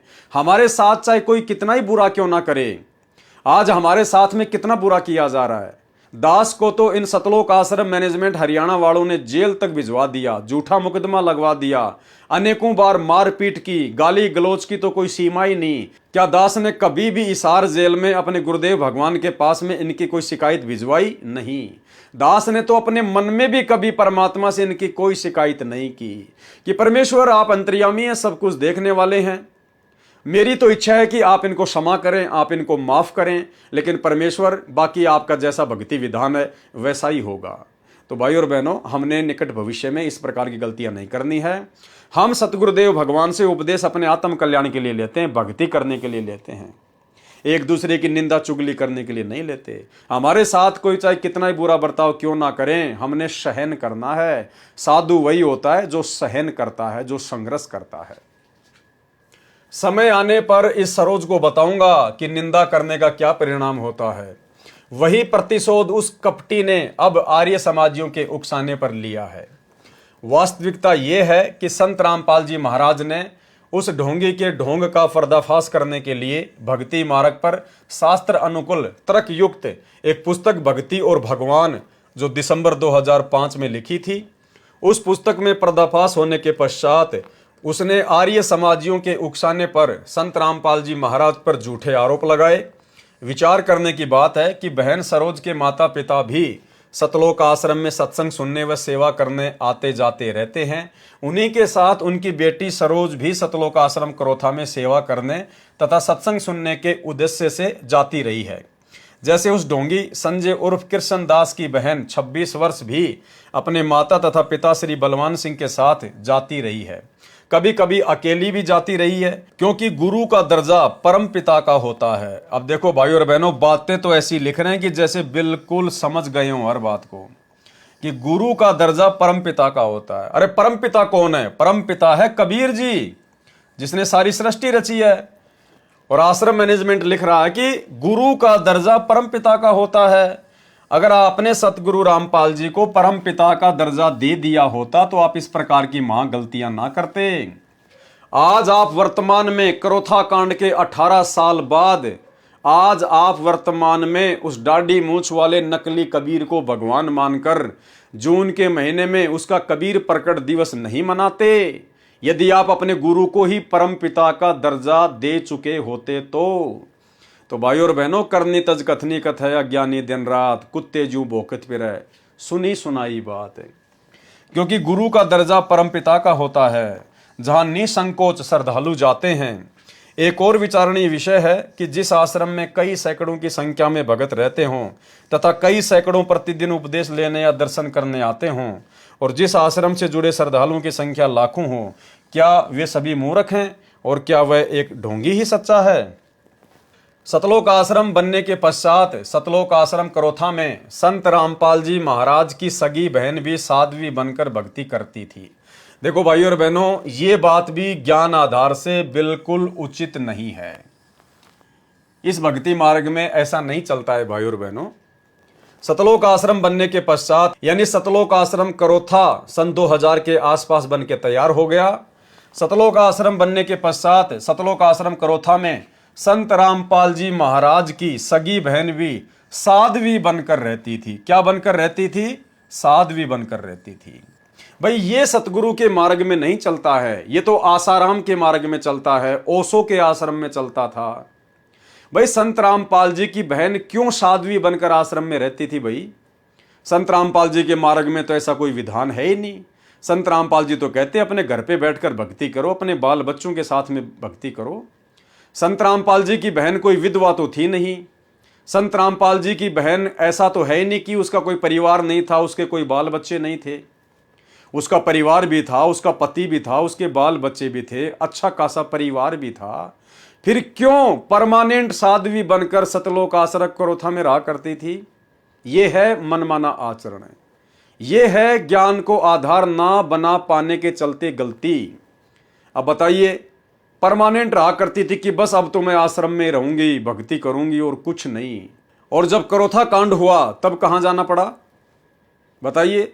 अरे आप तो परमानेंट आश्रम में आई थी ना, साध्वी बनकर भक्ति करती थी ना। साध्वी का मतलब होता है फिर दोबारा अपने घर के दर्शन भी ना करना, दोबारा अपने घर पर ना जाना, उसको कहते हैं साध्वी बनकर किसी आश्रम में रह के भक्ति करना। घर परिवार से, समाज से संन्यास ले लेना, उसको कहते हैं साध्वी। तो जब करोथा कांड हुआ 2006 में, फिर वो साध्वी कहाँ चली गई?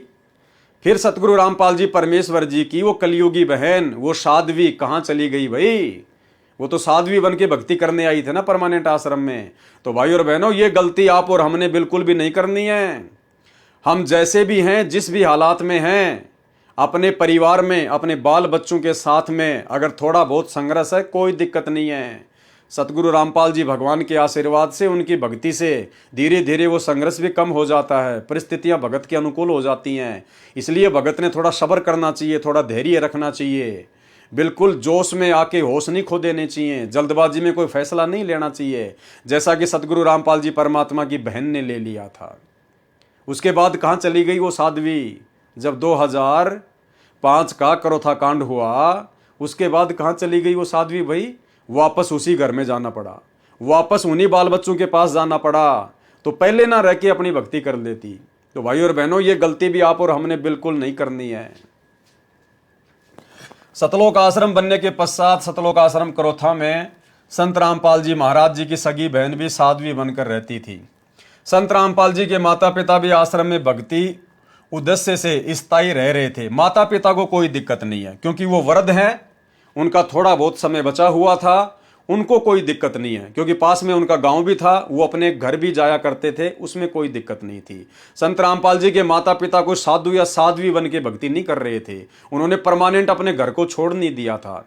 क्योंकि यहाँ पर लेखक के द्वारा संत रामपाल जी के मुंह बोले माता पिता के लिए साधु या साध्वी शब्द का प्रयोग नहीं किया गया, लेकिन उनकी बहन के लिए साध्वी शब्द का प्रयोग किया गया है। साध्वी अर्थात जो परमानेंट अपने परिवार को छोड़कर आश्रम में रह के भक्ति करे।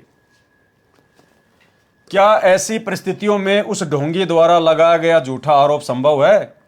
वास्तविकता यह है कि वह ढोंगी केवल आश्रम का भूखा था, उसकी ये दाल नहीं गली। जिस महंत भगत राम जी को अब गुरु बनाकर आश्रम प्राप्त किया है, अब आगे उस गुरुद्रोही हो चुके व्यक्ति कृष्णदास जी के आगामी जीवन के विषय में लिखा जा रहा है। वैसे ये न्याय संगत नहीं है भाई और बहनों, क्योंकि वो गुरुद्रोही घोषित हो चुका था, आश्रम से उसको निकाल दिया गया था। उसके बाद में वो क्या करेगा क्या नहीं करेगा, वो पहले क्या करता था क्या नहीं करता था, हमने उसकी बातों को महत्व नहीं देना चाहिए। लेकिन कुछ एक बातें उसके विषय में लिखी गई हैं, उसके गुरु के विषय में लिखी गई हैं, पुस्तक में लिखी हैं, इसलिए हम लोग इनको पढ़ लेते हैं। अन्यथा हमारा इन बातों में किसी प्रकार का कोई भी इंटरेस्ट नहीं होना चाहिए, उसके कर्म उसके साथ में हैं। जिस महंत भगत राम जी को अब गुरु बनाकर आश्रम प्राप्त किया है, उस संत श्री भगत राम महंत आश्रम कोठी दयालदास छुडानी के विषय में कहा करता था कि भगत राम तो प्रत्यक्ष राक्षस है। एक औरत के साथ भगत राम जी के अवैध संबंध थे। वह औरत उनके साथ आश्रम छुडानी में रहने का आग्रह करने लगी, तो भगत राम जी ने रात्रि में उस औरत को मार कर आश्रम के पीछे डाल दिया। देखो, इन बातों का कोई लेना देना नहीं है। वो व्यक्ति आश्रम छोड़कर जा चुका था सन 2000 में, और ये पुस्तक लिखी गई है करोथा कांड के बाद में। तो भाई और बहनों, इन बातों को यहां लिखने का कोई औचित्य नहीं बनता है, उसके कर्म उसके साथ में है। तथा कह रहा था कि यह पागल थी जो गिरकर मर गई। वह संजय उर्फ कृष्णदास वर्तमान में उसी भगत राम जी को गुरु बनाकर आगे नामदान कर रहा है। उसके विषय में भी अभद्र टिप्पणी करता था। अब एक कोठड़ी वाला आश्रम उस संत से इस पाखंडी को मिल गया। पहले तो भगत राम जी पूर्ण संत नहीं था तथा चरित्रहीन था, अब आश्रम दे दिया तो वही भगत राम जी पूर्ण संत हो गया। ऐसा पाखंडी व स्वार्थी व्यक्ति संजय उर्फ कृष्णदास, जिसने पुस्तक शैतान बना भगवान लिखी है।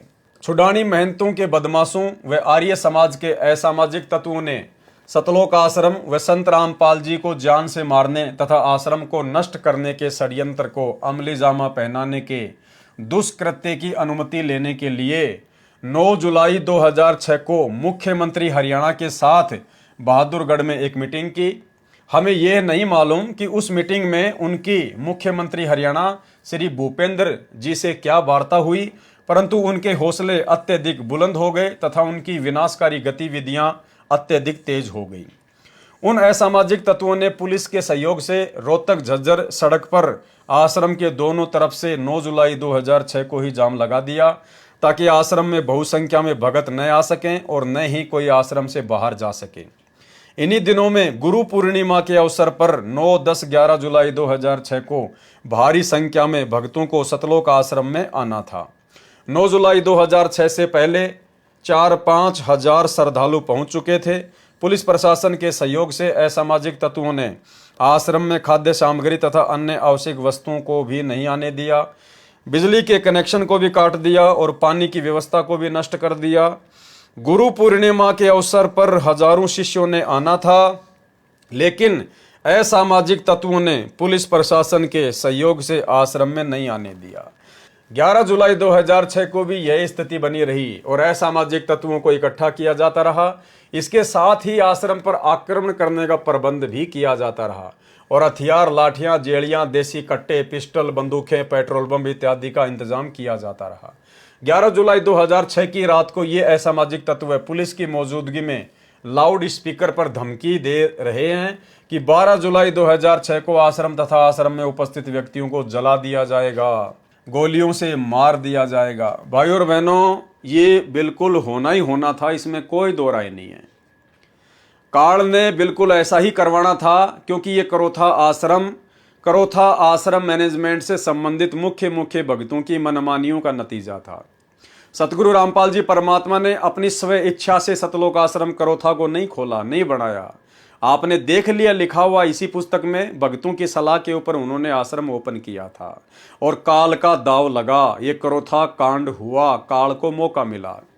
तो भाइयों और बहनों, होना यही था जैसा यहां पर लिखा जा रहा है ना, बिल्कुल ऐसा ही होना था। सभी भक्तों को जला दिया जाना था, सैकड़ों भक्तों को मार दिया जाना था, हर प्रकार से तांडव मचाया जाना था। लेकिन भाई समर्थ धरती पर है सतगुरु रामपाल जी, यदि कोई सामान्य संत होते तो भाइयों और बहनों, इनकी हड्डियां भी ढूंढने पर नहीं मिलती अंतिम संस्कार के लिए, और भक्तों की दुर्गति होती वो अलग एक इतिहास बन जाता। लेकिन समर्थ सतगुरुदेव भगवान आश्रम में बैठे हुए थे, जिनकी तरफ किसी का ध्यान नहीं था, जिनसे किसी ने कोई पुकार नहीं की, कोई अरदास नहीं की, और कहीं से सुरक्षा के इंतजाम में सतलोक आश्रम करोथा मैनेजमेंट लगा रहा। एसपी, डीएसपी या अन्य कोई नेता मंत्रियों से ही सुरक्षा की गुहार लगाते रहे। अरे समर्थ के आगे जाके रोते, इनके चरणों में जाके पड़ जाते, अपने गलतियों की भीख मांगते, माफी मांगते, और अंत में भाइयों और बहनों, जो सुरक्षा की वो भी समर्थ ने ही की।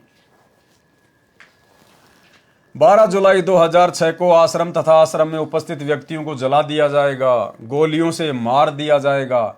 इस विषय में सभी अधिकारियों, SP, DC, IG range, ADGP, CID और डीजीपी हरियाणा, मुख्यमंत्री तथा अन्य हस्तियों को फैक्स संदेशों तथा अन्य संदेशों से सूचित कर दिया गया था और ये प्रार्थना की गई कि इन खतरनाक स्थिति को टालने के लिए आवश्यक सुरक्षा व्यवस्था की जाए।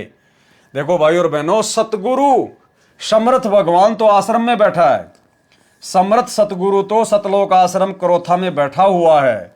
उनसे कोई किसी प्रकार की सुरक्षा की गुहार नहीं लगा रहा, क्योंकि जितने भी मुख्य लोग थे, जो भगत थे, वो गुरु को मानुष मानते थे। संत रामपाल जी को अपने जैसा व्यक्ति मानते थे, मानुष मानते थे कि ये क्या कर सकते हैं, ये तो फंसे हुए हैं और हम भी फंस गए इनके साथ साथ है। और उस स्थिति में उन लोगों से भयभीत होकर सुरक्षा की गुहार सतलोक आश्रम करोथा मैनेजमेंट के द्वारा किससे की जा रही है? इस विषय में सभी अधिकारियों, SP, DC, IG range, ADGP, CID और डीजीपी हरियाणा, मुख्यमंत्री तथा अन्य हस्तियों को फैक्स संदेशों तथा अन्य संदेशों से सूचित कर दिया गया था और यह प्रार्थना की गई, उन अधिकारियों से प्रार्थना की जा रही है। समर्थ आश्रम में बैठा है, समर्थ को परमात्मा ना मानकर उनसे कोई प्रार्थना नहीं की जा रही कि इस खतरनाक स्थिति को टालने के लिए आवश्यक सुरक्षा व्यवस्था की जाए। और अंत में कोई सुरक्षा व्यवस्था नहीं हुई, कोई सुरक्षा व्यवस्था नहीं हुई, क्योंकि जब आप अपने गुरुजी से उम्मीद तोड़कर और जब आप संसार से उम्मीद लगा बैठते हो तो भाई फिर परमात्मा उसे सफल नहीं होने देता। सेम टू सेम महाभारत जैसी वाली स्थिति। जब तक द्रौपदी को अपने पतियों पर अहंकार था, घमंड था कि मेरे 5 पति बैठे हैं, मेरा कौन क्या बिगाड़ देगा, और जब सबकी नीची गर्दन हो गई तब जाकर द्रौपदी उस परमपिता परमेश्वर से अर्ज करने लगी, अरदास करने लगी। तो सतलोक आश्रम करोथा मैनेजमेंट ने समर्थ को ना पहचान कर, जो कि वहीं बैठे हुए थे, उनसे अर्ज ना करके, उनसे अरदास ना करके, उनसे विनती ना करके, एसपी डीसी पता नहीं अधिकारियों से, इन लोगों से सुरक्षा की गुहार लगाई जा रही है। तो समर्थ भाई उस समय तक भगत की कोई मदद नहीं करता जिस समय तक भगत संसार से उम्मीद रखता है। और इन्होंने सबसे अर्ज की, विनती की, और अंत में क्या मिला इनको? लेकिन इस विषय में कोई कार्रवाई नहीं की गई, इनकी किसी ने कोई बात नहीं सुनी। अरे बाहर तो काल था भाई, सारा काम तो काल करवा ही रहा था। समर्थ तो तुम्हारे साथ में बैठा था, ये दयाल तो आश्रम में बैठा है, और तुम काल की व्यवस्था से सुरक्षा की गारंटी चाह रहे हो।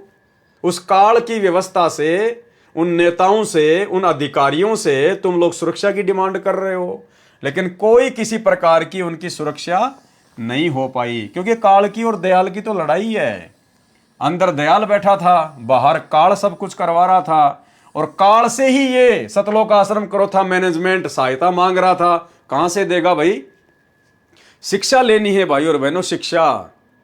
खैर आप और हम सत्सेवक भाई बहन तो संकल्प ले चुके हैं, हम तो किसी से उधार मदद भी नहीं लेंगे, 2 रुपए की भी, चाहे भूखा क्यों ना सोना पड़े। और बाकी तो बात ही छोड़ दीजिए, हम केवल अपने गुरुदेव भगवान के अलावा किसी और से उम्मीद नहीं रखेंगे। चाहे 2 दिन खाना ना मिले, चाहे 10 दिन ना मिले, चाहे भूखे मर जाएं, लेकिन अपने गुरुजी के अतिरिक्त, इनके चरणों में रोने के अतिरिक्त हम अपने किसी रिश्तेदार से, जान पहचान वाले तो हमारे कोई बचे नहीं, क्योंकि भक्ति मार्ग में यारी दोस्ती नहीं चलती है। रिश्तेदारों से मदद नहीं लेंगे और किसी से मदद नहीं लेंगे, अपने भगत भाइयों से भी मदद नहीं लेंगे। हम तो यहां तक का संकल्प कर चुके हैं। तो भाई और बहनों, हमने विशेष तौर पर इन बातों को अपने दिलो दिमाग में, अपने जहन में बैठा लेना है। अगर आपकी मोटरसाइकिल भी मार्केट में पकड़ी जाए, भले आपके मोबाइल में आपके 10 रिश्तेदारों के नंबर हैं, चाहे आपका रिश्तेदार, चाहे आपके शहर का मुख्यमंत्री क्यों ना है, आपके स्टेट का मुख्यमंत्री क्यों ना है, आपने वो गाड़ी छुड़वाने के लिए उससे भी सहायता नहीं ले ली, उससे भी फोन नहीं करवाना। आपका कोई मित्र चाहे कितना बड़ा अधिकारी क्यों ना है, वो आपके काम को आसानी से कर सकता है, लेकिन आपने उससे भी मदद प्राप्त नहीं करनी है। पकड़ी गई तो पकड़ी गई, आप उन्हीं से कहिए कि भाई साहब देख लीजिए, जैसा भी है, जैसा भी है का मतलब ये नहीं कि वो रिश्वत मांगेगा तो हम रिश्वत दे देंगे, नहीं। उनको बताइए भाई साहब ठीक है, मेरी गलती है, मेरे पास में कागज नहीं था, आगे से ध्यान रखूंगा। अब जैसा भी है आप जी, जो भी सरकारी खर्चा है, जो भी इसकी जो रसीद जो कटे आप मुझे दे दीजिए, 100, 50, 200, 500 रुपए। हमने केवल वो रसीद कटवाकर, पैसे देकर ही हमने अपनी गाड़ी छुड़वानी है, अन्यथा हमने किसी से कोई उम्मीद किसी प्रकार की नहीं करनी है। और हमने अपने गुरुदेव भगवान के द्वारा दिया गया नाम, चाहे प्रथम नाम है, चाहे सतनाम है, चाहे सार नाम है, उसी समय हमने उसका सुमरण शुरू कर देना है। हालांकि भगत का तो सुमरण चालू ही रहता है, यदि भूल पड़ जाए तो हमने उस समय इधर उधर की चिंता ना करके, और हमने केवल अपने गुरुदेव का सुमरण करना है। सुमरण करने का मतलब है आप अपने गुरुदेव को पुकार रहे हो, आप अपने गुरुदेव को याद कर रहे हो, और परमात्मा 100% कोई न कोई समाधान आपकी समस्या का जरूर निकालेगा। तो भाई और बहनों, हमने इन पुस्तकों को पढ़ने के पीछे हमारा मकसद यही है कि हम शिक्षा लें। जो गलतियां पहले हमारे भाई बहन कर चुके हैं नादानी में, ज्ञान को आधार ना बना पाने के चलते, हम वो गलतियां दोहराने से बचें, ताकि हम भक्ति पर सफल होकर इसी मनुष्य जन्म में सतलोक प्राप्त कर सकें। लेकिन इस विषय में कोई कार्रवाई नहीं की गई, अर्थात सतलोक आश्रम करोथा मैनेजमेंट की बाहर से कोई भी मदद नहीं हो पाई। 12 जुलाई 2006 को भारी संख्या में असामाजिक तत्वों को टेम्पू और ट्रकों के जरिए डिग्गल गांव में इकट्ठा किया गया। इन तत्वों के हाथों में सतलोक आश्रम पर आक्रमण करने के लिए जेड़ी, गंडासे, पेट्रोल बम, बंदूकें तथा दूसरे हथियार थे। 12 जुलाई 2006 को लगभग दिन के 12:30 पर इन लोगों ने सतलोक आश्रम की तरफ धावा बोल दिया। उस समय आश्रम के पास पुलिस उपस्थित थी। आक्रमणकारियों को रोकने की चेष्टा की, पहले पानी छोड़ा, फिर आंसू गैस के गोले दागे, फिर भी आक्रमण करने वाली भीड़ नहीं रुकी तो पुलिस ने गोलियां चलाई। उधर से आक्रमणकर्ताओं ने भी गोलियां चलाई, जिस कारण से कई व्यक्ति घायल हो गए तथा एक की मृत्यु हो गई। आक्रमणकारी फिर भी बाज नहीं आए। पुलिस व प्रशासन के हाथ पांव फूल गए। आश्रम के सामने से दूर जाकर पुलिस व जिले के वरिष्ठ अधिकारी मूक दर्शक बनकर खड़े रहे। अरे तुम तो बाहर से सुरक्षा मांग रहे थे ना, सतलोक आश्रम करोथा मैनेजमेंट वालों, गुरुजी के परिवार वालों, बड़े बड़े भक्तों, तुम तो सतलोक आश्रम करोथा में बैठकर बाहर के प्रशासन से मदद मांग रहे थे, जबकि तुम्हारे आश्रम की सुरक्षा के लिए पहले से जो थोड़े बहुत पुलिस वाले थे वो भी बाद में आश्रम को छोड़ छाड़ के बाहर भाग गए। तुम किससे मदद की उम्मीद कर रहे थे? जो हाईकोर्ट के द्वारा तुमको दिए गए थे सुरक्षा के लिए, अरे वो भी तुम्हें छोड़ छाड़ के भाग गए और तुम बाहर वालों से मदद की उम्मीद कर रहे थे। इसके पश्चात आक्रमणकारी अत्यधिक बौखला गए और आक्रमणकारियों ने आश्रम को चारों तरफ से घेर लिया। वहां पर मौजूद पुलिस भी आश्रम के सामने हट गई। असामाजिक तत्वों ने आश्रम पर पत्थर, पेट्रोल बम, बंदूकों तथा अन्य हथियारों से आक्रमण शुरू कर दिया तथा उसको रोकने के लिए पुलिस ने कोई कार्यवाही नहीं की। इसको रोकने के लिए भक्तों ने टेलीफोन पर, अब देखो भाई और बहनों, फिर से गलती, फिर से महागलती, फिर से महागलती। समर्थ के पास में कोई नहीं जा रहा, समर्थ के पास में कोई नहीं जा रहा, समर्थ के ऊपर कोई विश्वास नहीं कर रहा। बाहर से मदद ली जा रही है, बाहर से मदद ली जा रही है। उसके बाद क्या किया सतलोक आश्रम करोथा मैनेजमेंट ने? इसको रोकने के लिए भक्तों ने टेलीफोन पर जिला उपायुक्त व पुलिस अधीक्षक से भी प्रार्थना की। अपने गुरुजी से कोई प्रार्थना नहीं कर रहा, अपने गुरुजी से कोई प्रार्थना नहीं कर रहा। अरे लेके माड़ा बैठ जाते आश्रम में, जब समर्थ बैठा है, जब धनी बैठा है, तो तुम्हें किस चीज की चिंता है मेरे भाई? लेकिन उस समय कोई भी इनको समर्थ नहीं मानता था, कोई भी इनको भगवान नहीं मानता था, पूर्ण संत नहीं मानता था। और यही कारण है भाई और बहनों, जब आप ज्ञान को आधार बनाकर भक्ति नहीं करते हैं तो आपको गुरु में मानुष के अलावा कुछ भी दिखाई नहीं देता है। इसको रोकने के लिए भक्तों ने टेलीफोन पर जिला उपायुक्त व पुलिस अधीक्षक से प्रार्थना की, लेकिन उन्होंने कुछ नहीं किया। अरे जो समर्थ चाहेगा वो होगा भाई, सतगुरु जो चाहे सो कर ही। जब तक ये नहीं चाहेगा तुम्हारी मदद के लिए कोई नहीं आ सकता, कोई भी।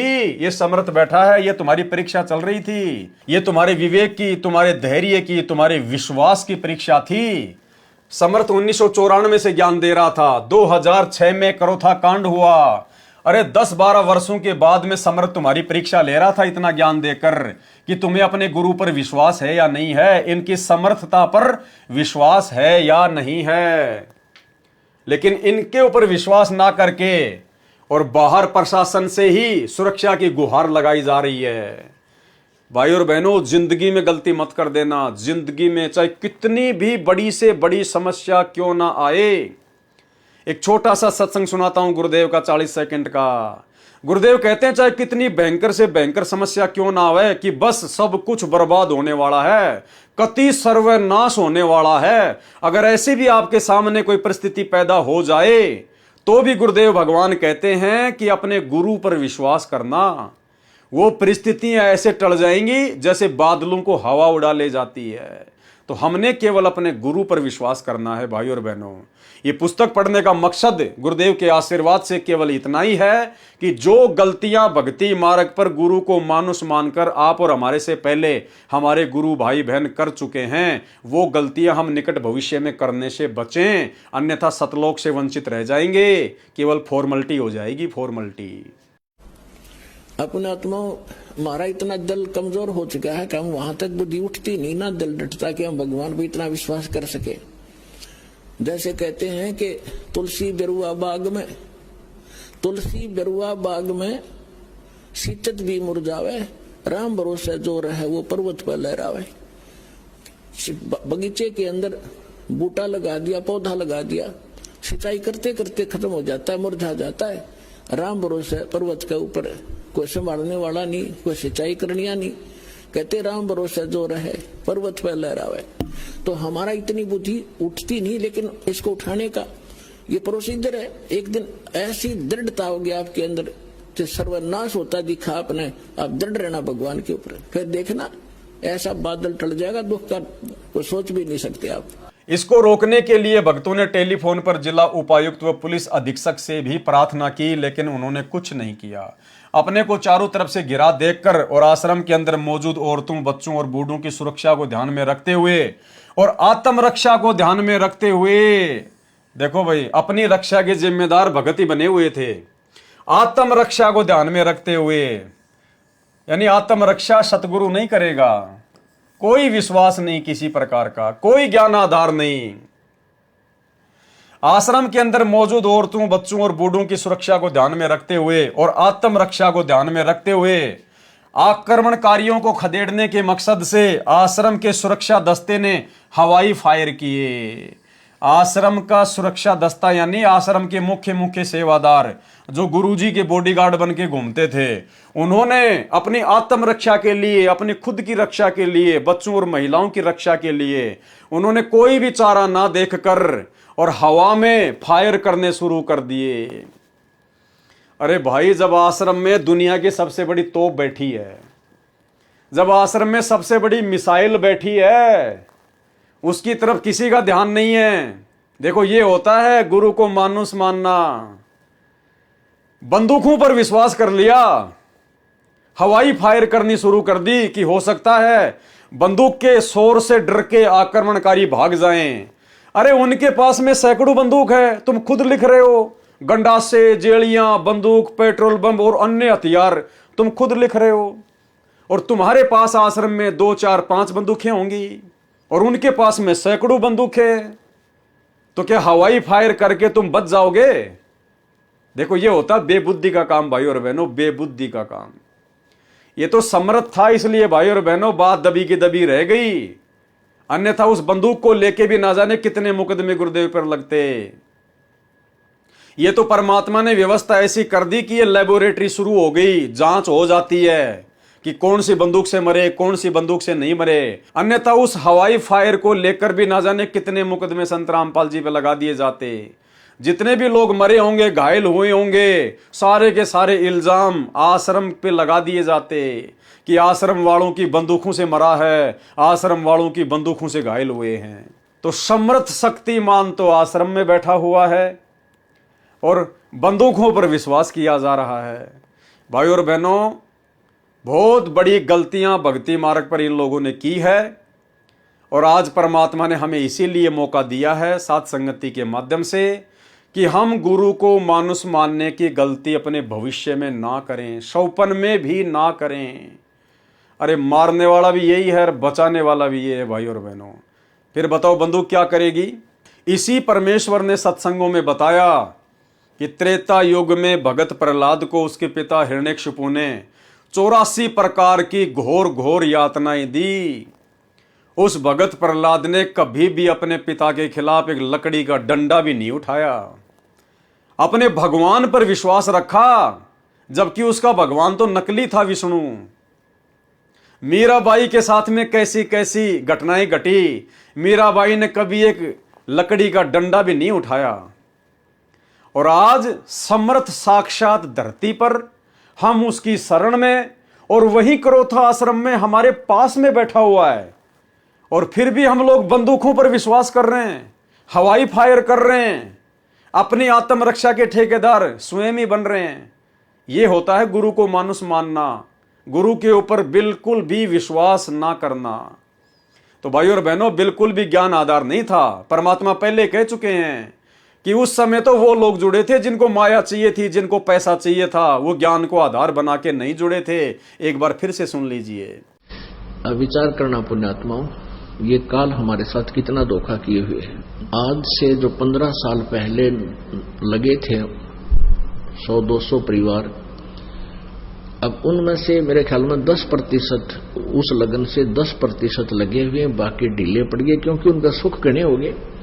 वो तो माया चाव थे, उनको ज्ञान था को नहीं, क्योंकि दास को भी परमात्मा ने या ज्ञान योग नहीं खोला था जब तक, क्योंकि इस ज्ञान को परमात्मा ने बैन ला रखा था कि अभी इसको प्रचार नहीं करना। क्योंकि जैसे ये ज्ञान तो दास बताता था, गांव गांव में जाकर सत्संग किया करता था, लेकिन कबीर परमेश्वर जी की वाणी से ही ये यूं का यूं बताया करता था कि ब्रह्मा विष्णु महेश की ये स्थिति है, दुर्गा की ये स्थिति है।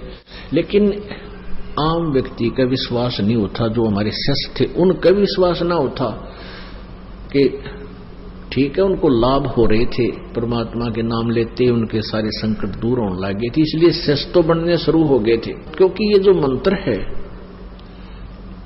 इस मंत्र का जाप पूरे विश्वास लगन के साथ जो व्यक्ति करता है, उसको ज्ञान है या ना है। जैसे डॉक्टर कोई दवाई देता है, औषधि देता है, मरीज खा लेता है, तो उसको नहीं पता इसमें कौन सा केमिकल है, कौन सा साल्ट है, तो वह दवाई अंदर गई, लाभ तो करेगी। तो ऐसे जो पुराने समय में जो भक्त लगे थे, उनको लाभ तो नरे हो गए, क्योंकि वो हमारे संग में ज्यादा रहते थे। जहां भी कहीं पाठ होता था वो सारे ही वहां आ जाते थे कि उनका सुख गिणे हुआ करते। कुछ दिनों के बाद फिर वो अच्छे सुखी हो गए, घर में सुख हो गया, सारे लाभ होने लग गए। तो फिर हमने आश्रम करौथा में डेरा डाल लिया, वहां भी कुछ दिन आए, फिर ढीले पड़ गए, फिर संगत ज्यादा होती रही, ऐसे वो पीछे हट गए। तो कहने का भाव ये है कि एक समय ऐसा होता, वो हमसे दूर नहीं है, वो हमारे को ये भी नहीं है कि हम गुरु जी से दूर हो गए, लेकिन वो कमजोर पड़ गए। तो भाई और बहनों, ये गलती करने से हमने बचना है, शिक्षा लेनी है। आक्रमणकारियों को खदेड़ने के मकसद से आश्रम के सुरक्षा दस्ते ने हवाई फायर किए। पुलिस व आक्रमणकर्ताओं के बीच हुई फायरिंग व पथराव से उपरोक्त दुर्घटना होने के पश्चात जिला प्रशासन की नींद खुली और करौथा गांव के आसपास धारा 144 CRPC लगाई, जो केवल एक नाटक था। यह सिलसिला 13 जुलाई 2006 सुबह 2 बजे तक चलता रहा। बाद में भारी संख्या में पैरामिलिट्री फोर्स बुलाई गई। प्रारंभ में तो आश्रम के भक्तों ने यही समझा कि यह सारी कार्रवाई उनकी और आश्रम की सुरक्षा के लिए की जा रही है, लेकिन उनको यह देखकर हैरानी हुई कि ये सारे इंतजाम आश्रम को खाली करवाने तथा संत रामपाल जी और भक्तों को गिरफ्तार करने के लिए किया जा रहा है। असामाजिक तत्व अपने हथियारों के साथ ज्यों के ज्यों आश्रम के चारों तरफ कुछ ही दूरी पर खड़े रहे, जबकि वहां धारा 144 लगी हुई थी। उन शरारती तत्वों के खिलाफ कोई कार्रवाई नहीं की गई। भैया, लड़ाई इस दयाल और 21 ब्रह्मांड के स्वामी काल के बीच में चल रही है। किसके बीच में? दयाल कबीर परमात्मा सतगुरु रामपाल जी और काल के बीच में चल रही थी। तो भाई, तुम्हें सुरक्षा कहां से मिलेगी काल के द्वारा? या तो सारी व्यवस्था काल की है, और न ही उनके खिलाफ आश्रम पर आक्रमण करने के लिए कोई FIR दर्ज की गई। अरे भाई, गुरुजी ने यही तो बताया। और क्या बता रहे थे गुरुजी सत्संगों में कि निरंजन धन तेरा दरबार, या तनिक ना न्याय विचार। आश्रम खाली होने के पश्चात आक्रमणकारियों तथा पुलिस फोर्स के बीच डिग्गल गांव में झगड़ा हुआ, क्योंकि आक्रमणकारियों ने पुलिस की कुछ गाड़ियों को आग लगाई, जिसकी FIR पुलिस स्टेशन बेरी में दर्ज की गई, परंतु अभी तक किसी को गिरफ्तार नहीं किया गया। इससे स्पष्ट हो गया कि मुख्यमंत्री हरियाणा का मेहर भरा पंजा उपद्रवियों के सिर पर है। ध्यान से सुनना भाई और बहनों, अंत में लेखक क्या कह रहा है कि इससे स्पष्ट हो गया कि मुख्यमंत्री हरियाणा का मेहर भरा पंजा। उस समय हरियाणा का मुख्यमंत्री कौन था? भूपेंद्र सिंह हुड्डा। भूपेंद्र सिंह हुड्डा उस समय कांग्रेस की सरकार थी। इससे स्पष्ट हो गया कि मुख्यमंत्री हरियाणा का मेहर भरा पंजा उपद्रवियों के सिर पर है। और भाई और बहनों, बरवाला कांड के बाद 2019 में जिस भूपेंद्र हुड्डा के संरक्षण में करौथा कांड हुआ, संत रामपाल जी को और उनके फॉलोवर्स को जो है बदनाम किया गया, परेशान किया गया, आश्रम को उजाड़ दिया गया, उसी भूपेंद्र सिंह हुड्डा को सतलोक आश्रम मैनेजमेंट हरियाणा ने, गुरुदेव के परिवार ने, राष्ट्रीय समाज सेवा समिति वालों ने सन 2019 में भगत समाज को पीला पर्चा दिखाकर, गुरुदेव का आदेश बताकर उसी भूपेंद्र सिंह हुड्डा को जिताने के लिए कमर तोड़ मेहनत की गई। पीले पर्चे में यहां तक लिख दिया गया, अगर कोई भूपेंद्र सिंह हुड्डा को वोट नहीं देगा तो गुरुद्रोही घोषित कर दिया जाएगा, आश्रम में नो एंट्री हो जाएगी। तो बताओ भाई और बहनों, असली गुरुद्रोही कौन?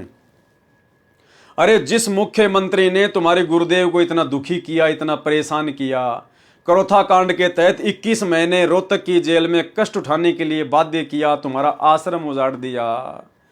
अरे तुम उसी शैतान व्यक्ति को जिताने के लिए कमर तोड़ मेहनत कर रहे हो, तो तुमसे बड़ा बेबुद्धि वाला इंसान धरती पर कौन होगा?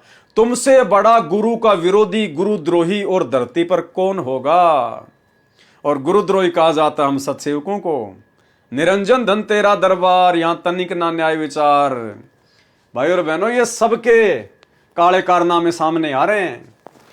इससे स्पष्ट हो गया कि मुख्यमंत्री हरियाणा का मेहर भरा पंजा उपद्रवियों के सिर पर है। बड़े शर्म की बात है कि प्रशासन ने असामाजिक तत्वों को कितना हौसला दिया कि उन्होंने पुलिस की गाड़ी समेत अन्य वाहनों को भी पुलिस के सामने जलाया, और फिर भी पुलिस ने न तो उनको गिरफ्तार किया और न ही आश्रम के चारों ओर खदेड़ा। क्यों खदेड़ेगी भाई? पुलिस भी काल की, उपद्रवीकारी भी काल के, षड्यंत्र भी काल का। तो भाई काल अपने वालों को क्यों परेशान करेगा? इलेक्ट्रॉनिक मीडिया को भक्तों ने मौके पर आने के लिए प्रार्थना की ताकि वो इस सारे घटना चक्र की रिकॉर्डिंग कर लें और सतलोक आश्रम को नष्ट करने के षड्यंत्र का खुलासा कर सके। लेकिन दुर्भाग्यवश पुलिस ने उनको ऐसा नहीं करने दिया और उनके हाथों से कैमरा छीन कर तोड़ दिया और उनको पीटा भी गया। और ये कहा गया कि उन्होंने यदि दोबारा कोई इस घटना की कवरेज की तो उनके खिलाफ सख्त कार्रवाई की जाएगी। एक और आश्चर्य की बात है कि जिन असामाजिक तत्वों ने कानून हाथ में लिया तथा शांतिपूर्वक सत्संग सुन रहे श्रद्धालुओं व आश्रम के संचालक संत रामपाल जी महाराज को जान से मारने के लिए आए और पुलिस व पब्लिक की गोलियों व पत्थरों से जो असामाजिक तत्व घायल हुए तथा मृत्यु को प्राप्त हुआ, उनको सरकार की ओर से ग्रांट अर्थात सहायता राशि दी गई।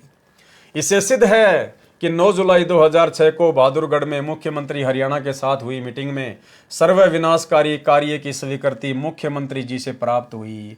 और उसी मुख्यमंत्री को तुमने अपना बाप समझकर, अपना दामाद समझकर 2019 में उसको दोबारा से मुख्यमंत्री बनाने के लिए तुमने उसका सपोर्ट किया। तो सबसे बड़े गुरुद्रोही कौन हुए? संत रामपाल जी के मिशन में सबसे बड़े गुरुद्रोही कौन हुए? यही सतलोक आश्रम मैनेजमेंट हरियाणा वाला। क्योंकि मुख्यमंत्री हरियाणा श्री भूपेंद्र सिंह जी आर्य समाजी है और उसी आर्य समाजी को तुमने 2019 में वोट डलवाए। उसी आर्य समाजी भूपेंद्र सिंह हुड्डा का तुमने समर्थन करवाया। इसको कहते सबसे बड़े गुरुद्रोही। आर्य समाजी होने की बात श्री भूपेंद्र सिंह जी मुख्यमंत्री हरियाणा ने दिनांक 8 अक्टूबर 2006 के दैनिक जागरण समाचार पत्र पृष्ठ संख्या 3 पर कहा है कि हमारा परिवार 3 पीढ़ी से आर्य समाजी है। अरे आर्य समाजी हो सकता है, उसमें कोई बड़ी बात नहीं। आर्य समाजी हो सकता है, उसमें कोई बड़ी बात नहीं। हरियाणा में तो लाखों आर्य समाजी हैं। कौन से सारे आर्य समाजी तुम्हारे ऊपर लड़ाई झगड़ा करने के लिए आए थे? आर्य समाजियों को दोष नहीं है। आर्य समाजियों के मुख्य व्यक्ति वो आर्य प्रतिनिधि सभा के मुख्य आचार्य और उनका खुलेआम सहयोग करने वाले वहां के मुख्यमंत्री भूपेंद्र सिंह हुड्डा जो कि आर्य समाजी है। ऐसे लोगों के विषय में हम बात कर रहे हैं। जब तुम्हारी आंखों के सामने प्रत्यक्ष हो गया कि आर्य समाजी भूपेंद्र सिंह हुड्डा ने उन उपद्रवकारियों का सहयोग दिया, उसके बावजूद भी तुमने उसी को 2019 में वोट डलवाए। तुमने उसी की सरकार तुमने बनवाना चाहिए। तुमने उसी सतगुरु रामपाल जी भगवान के परम विरोधी भूपेंद्र सिंह हुड्डा को तुमने वोट डलवाए। संगत से तुमने उनका समर्थन करवाया। अरे तुमने अपने भी कर्म फोड़े और बेचारी नादान संगत के भी तुमने कर्म फोड़वाए। आर्य समाज के व्यक्तियों ने भी करोथा कांड में आहत हुए आक्रमणकारियों को धनराशि इनाम में दी। समाचार पत्र दैनिक जागरण दिनांक 15 अक्टूबर 2006 तथा दैनिक भास्कर दिनांक 27 नवंबर 2006 में छपा कि करोथा कांड में घायल हुओं को दयानंद मठ रोहतक में वीर रत्न की उपाधि से नवाजा जाएगा। वैसा ही किया गया। और समाचार पत्र दैनिक ट्रिब्यून दिनांक 25 जनवरी 2007 में लिखा है कि करोथा कांड में भाग लेने वाले व्यक्ति जो पहले सम्मानित नहीं हो पाए वे 31 जनवरी 2007 को बलदेव भवन दयानंद मठ रोहतक में आर्य प्रतिनिधि सभा के प्रधान आचार्य बलदेव की अध्यक्षता में सम्मानित किया जाएगा। 24 सितंबर 2006, 26 नवंबर 2006 तथा 31 दिसंबर 2006 को भी करोथा कांड में भाग लेने वाले आचार्य बलदेव की अध्यक्षता में सम्मानित किए गए थे। इससे स्पष्ट है कि हरियाणा सरकार तथा आर्य समाज का करोथा कांड करने व कराने में पूरा सहयोग था, यानी भूपेंद्र सिंह हुड्डा का पूरा सहयोग था। उसके बावजूद भी तुमने 2019 में उसको अपना दामाद बनाकर, उसको अपना बाप बनाकर और तुमने फिर से उसी की सरकार बनवानी चाहिए। जब रक्षक ही भक्षक हो गए तो गरीब जनता का क्या बनेगा? क्या आश्रम में जाने वाले भारत देश के नागरिक व हरियाणा के वासी नहीं हैं? काल को इन बातों से कोई फर्क नहीं पड़ता, ना दुनिया को इन बातों से कोई फर्क पड़ता है। तुम लिखते रहो। यदि करोथा कांड को 2 गुटों का झगड़ा माना जाए तो भी 1 गुट वालों को ग्रांट देना भी सरकार की भूमिका पर अमिट दाग है। 13 जुलाई 2006 सुबह लगभग 2:30 बजे पुलिस द्वारा आश्रम को जबरदस्ती खाली करवाया गया और संत रामपाल जी और उनके कई अनुयायियों को गिरफ्तार कर लिया गया। हालांकि जिला प्रशासन ने खाली करवाते वक्त ये वादा किया था कि जो अनुयायी जहां जाना चाहेगा उसे उसी स्थान पर बसों द्वारा भेजा जाएगा। जिला प्रशासन ने यह भी वादा किया था कि संत रामपाल जी और उनके सभी सेवकों को सतलोक आश्रम बरवाला में भेजा जाएगा, लेकिन ऐसा न करके संत रामपाल जी महाराज व उनके कुछ श्रद्धालुओं को गिरफ्तार करके पुलिस स्टेशन में ले जाया गया व अन्य श्रद्धालुओं को रोहतक व पानीपत बस स्टैंड पर छोड़ दिया गया। ये सारी प्रक्रिया इलेक्ट्रॉनिक मीडिया के नोटिस में नहीं आने दी गई और बाद में मीडिया को गलत और बदनामी भरी सूचनाओं से अवगत करवाया गया। जिला प्रशासन ने गैर कानूनी ढंग से आश्रम में 145 CRPC में अटैच करके अपने नियंत्रण में ले लिया और किसी भी भगत को उसके बाद आश्रम तक नहीं पहुंचने दिया। तभी से छुड़ानी आश्रम, आर्य समाजी तथा अन्य असामाजिक तत्वों का इतना हौसला बढ़ गया कि उन्होंने संत रामपाल जी, उनके अनुयायी और आश्रम के विरुद्ध चरित्र हनन और बदनाम करने वाली अश्लील गलत कहानियां बनाकर समाचार पत्रों तथा अन्य प्रिंट मीडिया से छपवाई है और मीडिया भी बिना तथ्यों की जांच किए इन शरारतपूर्ण खबरों को छापता रहा। कुछ समाचार पुलिस तथा प्रशासन के स्रोतों से भी छपे हैं जो कि प्रशासन द्वारा आम पब्लिक को गुमराह करने के लिए छपवाए गए हैं, लेकिन बाद में अपने बचाव के लिए उनको नकारा भी है और कहा है कि आश्रम में ऐसी कोई आपत्तिजनक वस्तु नहीं मिली। जो अनुयायी गिरफ्तार नहीं हुए उनको प्रेस से नहीं मिलने दिया गया और जिन्होंने मिलने का प्रयास किया उनको पुलिस ने गिरफ्तार किया। पुलिस प्रशासन व असामाजिक तत्व सरकार की सह पर संत रामपाल जी के शिष्यों को अभी भी परेशान कर रहे हैं और जो भी भगत कचहरी या अन्य स्थानों पर मिलता है उसको असामाजिक तत्वों द्वारा पुलिस की मौजूदगी में पीटा जाता है। प्रशासन मूक दर्शक बनना रहता है और उनके विरुद्ध कोई कार्रवाई नहीं कर रहा, जबकि धारा 144 लगाने का ऐलान हो चुका है। अब ये सब कुछ क्यों हुआ भाई और बहनों? सब कुछ क्यों हुआ? गुरु को मानुष मानने के चलते जो जमीन सतगुरु रामपाल जी परमात्मा की आज्ञा के बिना, उनके आदेश के बिना, उनसे अनुमति प्रदान किए बिना सतलोक आश्रम करोथा मैनेजमेंट ने जो जमीन दान में ली, उसी जमीन के ऊपर आगे चल के लफड़ा हुआ। इन्होंने उस जमीन के बारे में ज्यादा बातें नहीं लिखी। उसी जमीन को लेकर फिर आर्य समाजियों को मौका मिल गया आश्रम के ऊपर धावा बोलने के लिए। भाई क्यों तुम लोगों ने जबरदस्ती अपने गुरुदेव भगवान को सलाह दे के सतलोक आश्रम करोथा खुलवाया? अरे गुरुदेव भगवान तो गांव गांव जाकर, नगर नगर जाकर टेंट लगाकर 3-3 दिन का पाठ करके अपना प्रचार करना रहे थे। अगर गुरुदेव ने आश्रम खोलना होता, इनको आवश्यकता होती, तो गुरुदेव तो समर्थ है भाई, ये तुम्हें बोल देते कि बच्चों आश्रम का इंतजाम करो। लेकिन तुम लोगों ने 1.5 शाणे बनकर गुरु को सलाह दे दी अर्जुन और सर्जुन की तरह, और वही जीव के द्वारा सतगुरु को दी गई सलाह फिर आगे चलकर करोथा कांड का रूप धारण कर लेती है। आप भक्तों की नादानियों के चलते आप खुद तो परेशान हुए संगत को भी परमात्मा से दूर किया और परमात्मा सतगुरु रामपाल जी भगवान को भी काल के साथ किए गए एग्रीमेंट के अनुसार 21 महीने रोहतक जेल में बैठने के लिए बाध्य किया गया। तो भाई और बहनों, हमने सतगुरु के काम में कभी भी कोई टांग नहीं अड़ानी चाहिए, ये हमने शिक्षा लेनी है। उन 7,50,000 नागरिकों के आंसू पोंछने वाले संत को भी जेल में बंद कर दिया। सच्चाई को जितना दबाया जाता है वह उतने ही अधिक वेग से ऊपर आती है, सांच को आंच नहीं होती। यदि सरकार अब भी संभल जाएगी तो भी कुछ नहीं बिगड़ा है। संत रामपाल जी के विरुद्ध बनाए गए झूठे मुकदमे वापस लिए जाएं तथा जब तक आश्रम वापस प्राप्त नहीं होते हैं तब तक संत रामपाल जी के सत्संगों को पूरी सुरक्षा व्यवस्था सरकार करवाए। देखो फिर से वही गुरु को मानुष मानने वाली गलतियां। कोई शिक्षा नहीं ली जा रही, कोई सबक नहीं लिया जा रहा। बरवाला कांड से भी किसी प्रकार की कोई शिक्षा नहीं ली इन लोगों ने। बरवाला कांड के बाद भी सरकार के आगे भीख मांग रहे हैं, हाथ फैला रहे हैं कि सरकार से अनुरोध है, सरकार से विनती है, संत रामपाल जी के सारे मुकदमे वापस लिए जाएं और संत रामपाल जी जहां भी सत्संग करेंगे तो सुरक्षा की गारंटी सरकार अपने जिम्मेदारी पे ले। अरे सरकार को क्या पड़ी है भाई, संत रामपाल जी को सुरक्षा देगी? संत रामपाल जी का ना कोई राजनीति से लेना देना, ना संत रामपाल जी का किसी भी प्रकार के कोई राजनेताओं से कोई संपर्क है। तो राजनेता क्यों संत रामपाल जी को सुरक्षा देंगे? नालायकों, इतना तो दिमाग लगाओ। और फिर भी करोथा कांड के बाद भी उसी सरकार के आगे हाथ फैलाए जा रहे हैं कि संत रामपाल जी को सुरक्षा दी जाए, संत रामपाल जी को सुरक्षा दी जाए। अरे जो पूरी दुनिया को सुरक्षा दे रहा है, उसकी सुरक्षा के लिए राजनेताओं के आगे भीख मांगी जा रही है। यह होता है गुरु को मानुष मानना। और यह काम भाई और बहनों इन्होंने जमकर बरवाला कांड के बाद भी किया। इन्होंने भारत देश में कोई भी जिला कलेक्ट्रेट का ऑफिस नहीं छोड़ा जहां पर इन्होंने संत रामपाल जी की जमानत के लिए ज्ञापन ना दिया हो। अरे मुकदमा चल रहा हरियाणा में, तुम ज्ञापन दे रहे हो मध्य प्रदेश में, एमपी में, यूपी में। अरे वहां के जिला कलेक्टर को क्या लेना देना है और कौन उनकी मानेगा? लेकिन बेबुद्धि के काम किए इन्होंने, धरने, प्रदर्शन, रैलियां। भगत बेचारे नादान है, गुरु जी का नाम लेके उनको रैलियों में ठोक दिया। आज वहां रैली निकालेंगे, हाथों में दे दिए डंडे और झंडे, धूप में खड़ा कर दिया। संत रामपाल जी महाराज के मुकदमे वापस लो, संत रामपाल जी की जमानत करवाओ। अरे क्या मतलब है? हरियाणा में मुकदमा चल रहा, तुम चिल्ला रहे हो मध्य प्रदेश में, उनको क्या लेना देना? तो ये गुरु को मानुष मानना, और गुरु को मानुष मानने के चलते भाई और बहनों फिर काल क्या करता है? आपका धन बर्बाद करवाएगा, आपका समय बर्बाद करवाएगा और आपकी अनमोल श्वासें बर्बाद करवाएगा, जो कि सतलोक आश्रम मैनेजमेंट हरियाणा ने करवाने में कोई कसर नहीं छोड़ी। और वर्तमान में भी इनकी वैसी ही गति है, इनमें कोई बदलाव नहीं आया। तो फिर करोथा कांड के बाद में ये लोग सरकार से ही उम्मीद लगा के बैठे हैं, अपने गुरु से कोई उम्मीद नहीं है इनको।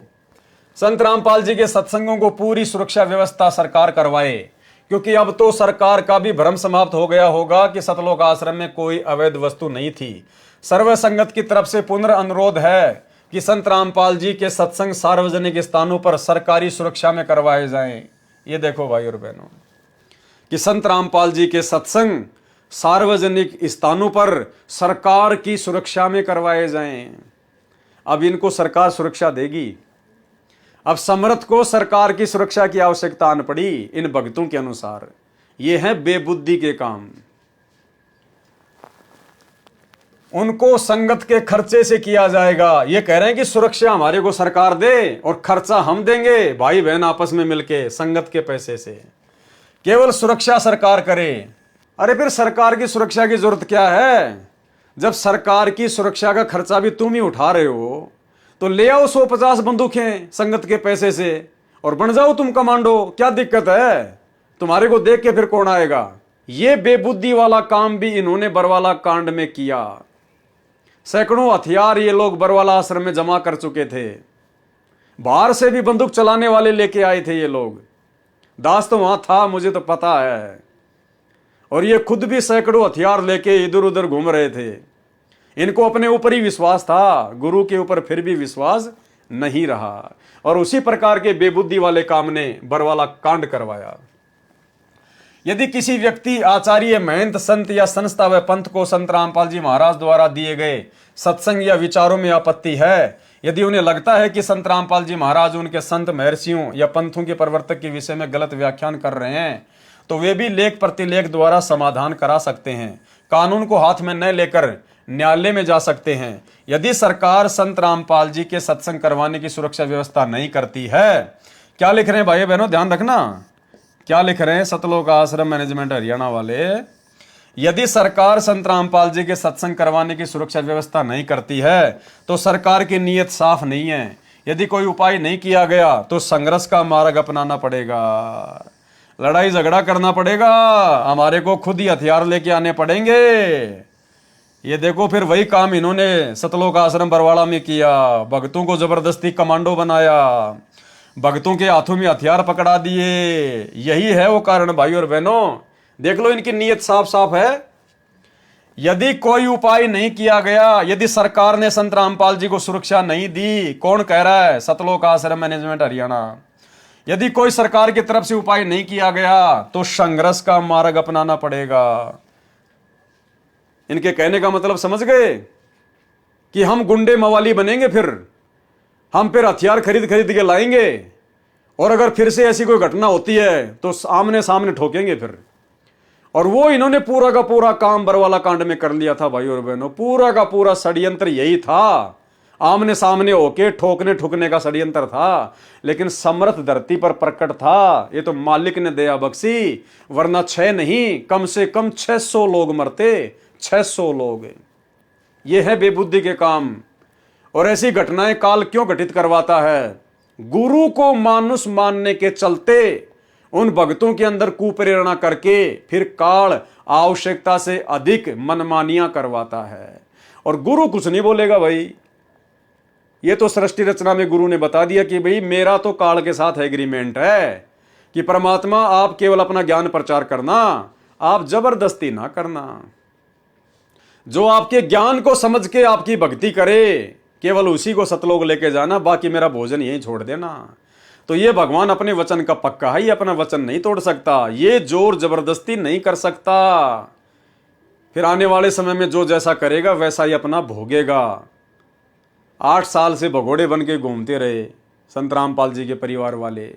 फिर कभी संत रामपाल जी का कलियुगी बेटा पकड़ा गया, कभी उनका भाई पकड़ा गया, कभी और भगत पकड़े गए, सब कुछ तितर बितर कर दिया इन्होंने। लेकिन ये समर्थ है, परमात्मा है, बंदी छोड़ है धरती पर, इसलिए इनके बच्चे इनकी समर्थता से फिर वापस जुड़ गए, एक हो गए। अन्यथा भाई और बहनों, संत रामपाल जी के मार्ग का तो नामो निशान भी नहीं मिलता।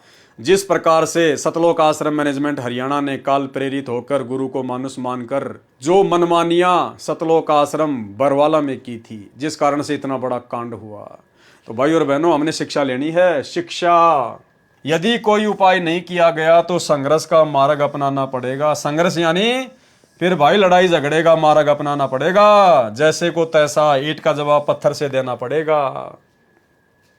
हरियाणा सरकार के मुख्यमंत्री जी बड़े मेहरबान हैं। जो व्यक्ति कानून हाथ में लेकर उपद्रव करते हैं, यदि उनको हानि हो जाती है तो लाखों रुपए की ग्रांट दी जाती है। तो ये है भाई और बहनों, गुरु को मानुष मानने के चलते जो गलतियां काल करवाता है, वो गलतियां और उन गलतियों के परिणाम आप जियों के समक्ष इस पवित्र पुस्तक क्रोथा कांड का रहस्य के अंदर अंकित है। सतगुरु रामपाल जी भगवान ने आप और हम सत्सेवकों पर मेहर बख्शी है। परमात्मा ने हमें सद्बुद्धि दी, मालिक ने हमें समय दिया, हमें मौका दिया। आज ये रहस्य, जिन रहस्यों से आज भी 99% संगत अनजान है। क्रोथा कांड क्यों हुआ, असल वजह क्या है, भक्तों ने क्या क्या गलतियां की, ये सारी वजह से, और बरवाला कांड की गलतियां, इन सभी घटनाओं से संत रामपाल जी की 99% संगत बेचारी अनजान है। और इसी अनजानपने का फायदा गुरुदेव का परिवार उठा रहा है, सतलोक आश्रम मैनेजमेंट हरियाणा उठा रहा है। उसी संगत को, बेचारी को धार्मिक धंधे के लिए मोहरा बना लिया। वर्तमान में जगह जगह सतलोक आश्रम खोल दिए गए मनमानी करते हुए, जैसे क्रोथा आश्रम खुलवाया था कभी। तो भाई और बहनों, आगे चल के क्या होगा ये भी आपकी आंखों के सामने है।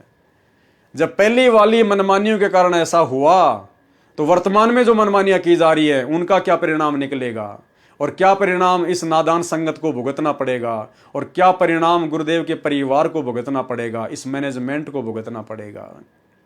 खैर, इनके कर्म इनके साथ में है। हमें तो वर्तमान में इन सब चीज़ों को आधार बनाकर स्वयं को इस भक्ति मार्ग पर सावधान करके चलना है। हमने केवल इतना ही करना है, बाकी तो मालिक का विधान है, समय आने पर पूरा अवश्य होगा। जो जैसा करेगा, जिसकी जैसी करनी है, स्वयं ने ही भरनी है। हमने उनके विषय में कुछ नहीं कहना है। संगत को जरूर हम सच्चाई से परिचित करवाएंगे, क्योंकि परमात्मा कहते हैं साचा शब्द कबीर का प्रकट किया जग माही, और जैसे को तैसा कहे सो तो निंदा नहीं। सच को सच कहना, सच्चाई समाज तक पहुंचाना, ये निंदा का काम नहीं, महापरोपकार का काम है। तो भाई और बहनों, हमारी तो विनती है, आप जितने भी भाई बहन इन आश्रमों से जुड़े हुए हैं गुरुदेव भगवान की गैर हाजिरी में, सभी लोग सात संगति की वीडियो देखना शुरू करो। और सात संगति की वीडियो देखने के लिए फेसबुक पर जाइए, सर्च कीजिए पवन दास इज लाइव। अगर समझ सको तो समझ लेना, अपनी भक्ति मर्यादाओं को बचा सको तो बचा लेना। बाकी परमात्मा का काल के साथ एग्रीमेंट है, परमात्मा ज़बरदस्ती नहीं करेगा। ज्ञान देने में, समझाने में परमात्मा ने कोई कमी छोड़ी नहीं है। बाकी भैया हम गधे नहीं हैं, इंसान हैं, थोड़ा बहुत तो हमने भी समझना पड़ेगा। तो आज के इस वीडियो में केवल इतना ही। गुरुदेव भगवान हम सभी को आशीर्वाद दें, इजाज़त दें। कल रात्रि 9 बजे गुरुदेव आशीर्वाद देंगे, फिर से आप सभी के सामने आएंगे और तमाम घटनाओं के ऊपर फिर से चर्चा करेंगे। बंदी छोड़ सतगुरु रामपाल जी भगवान की जय हो।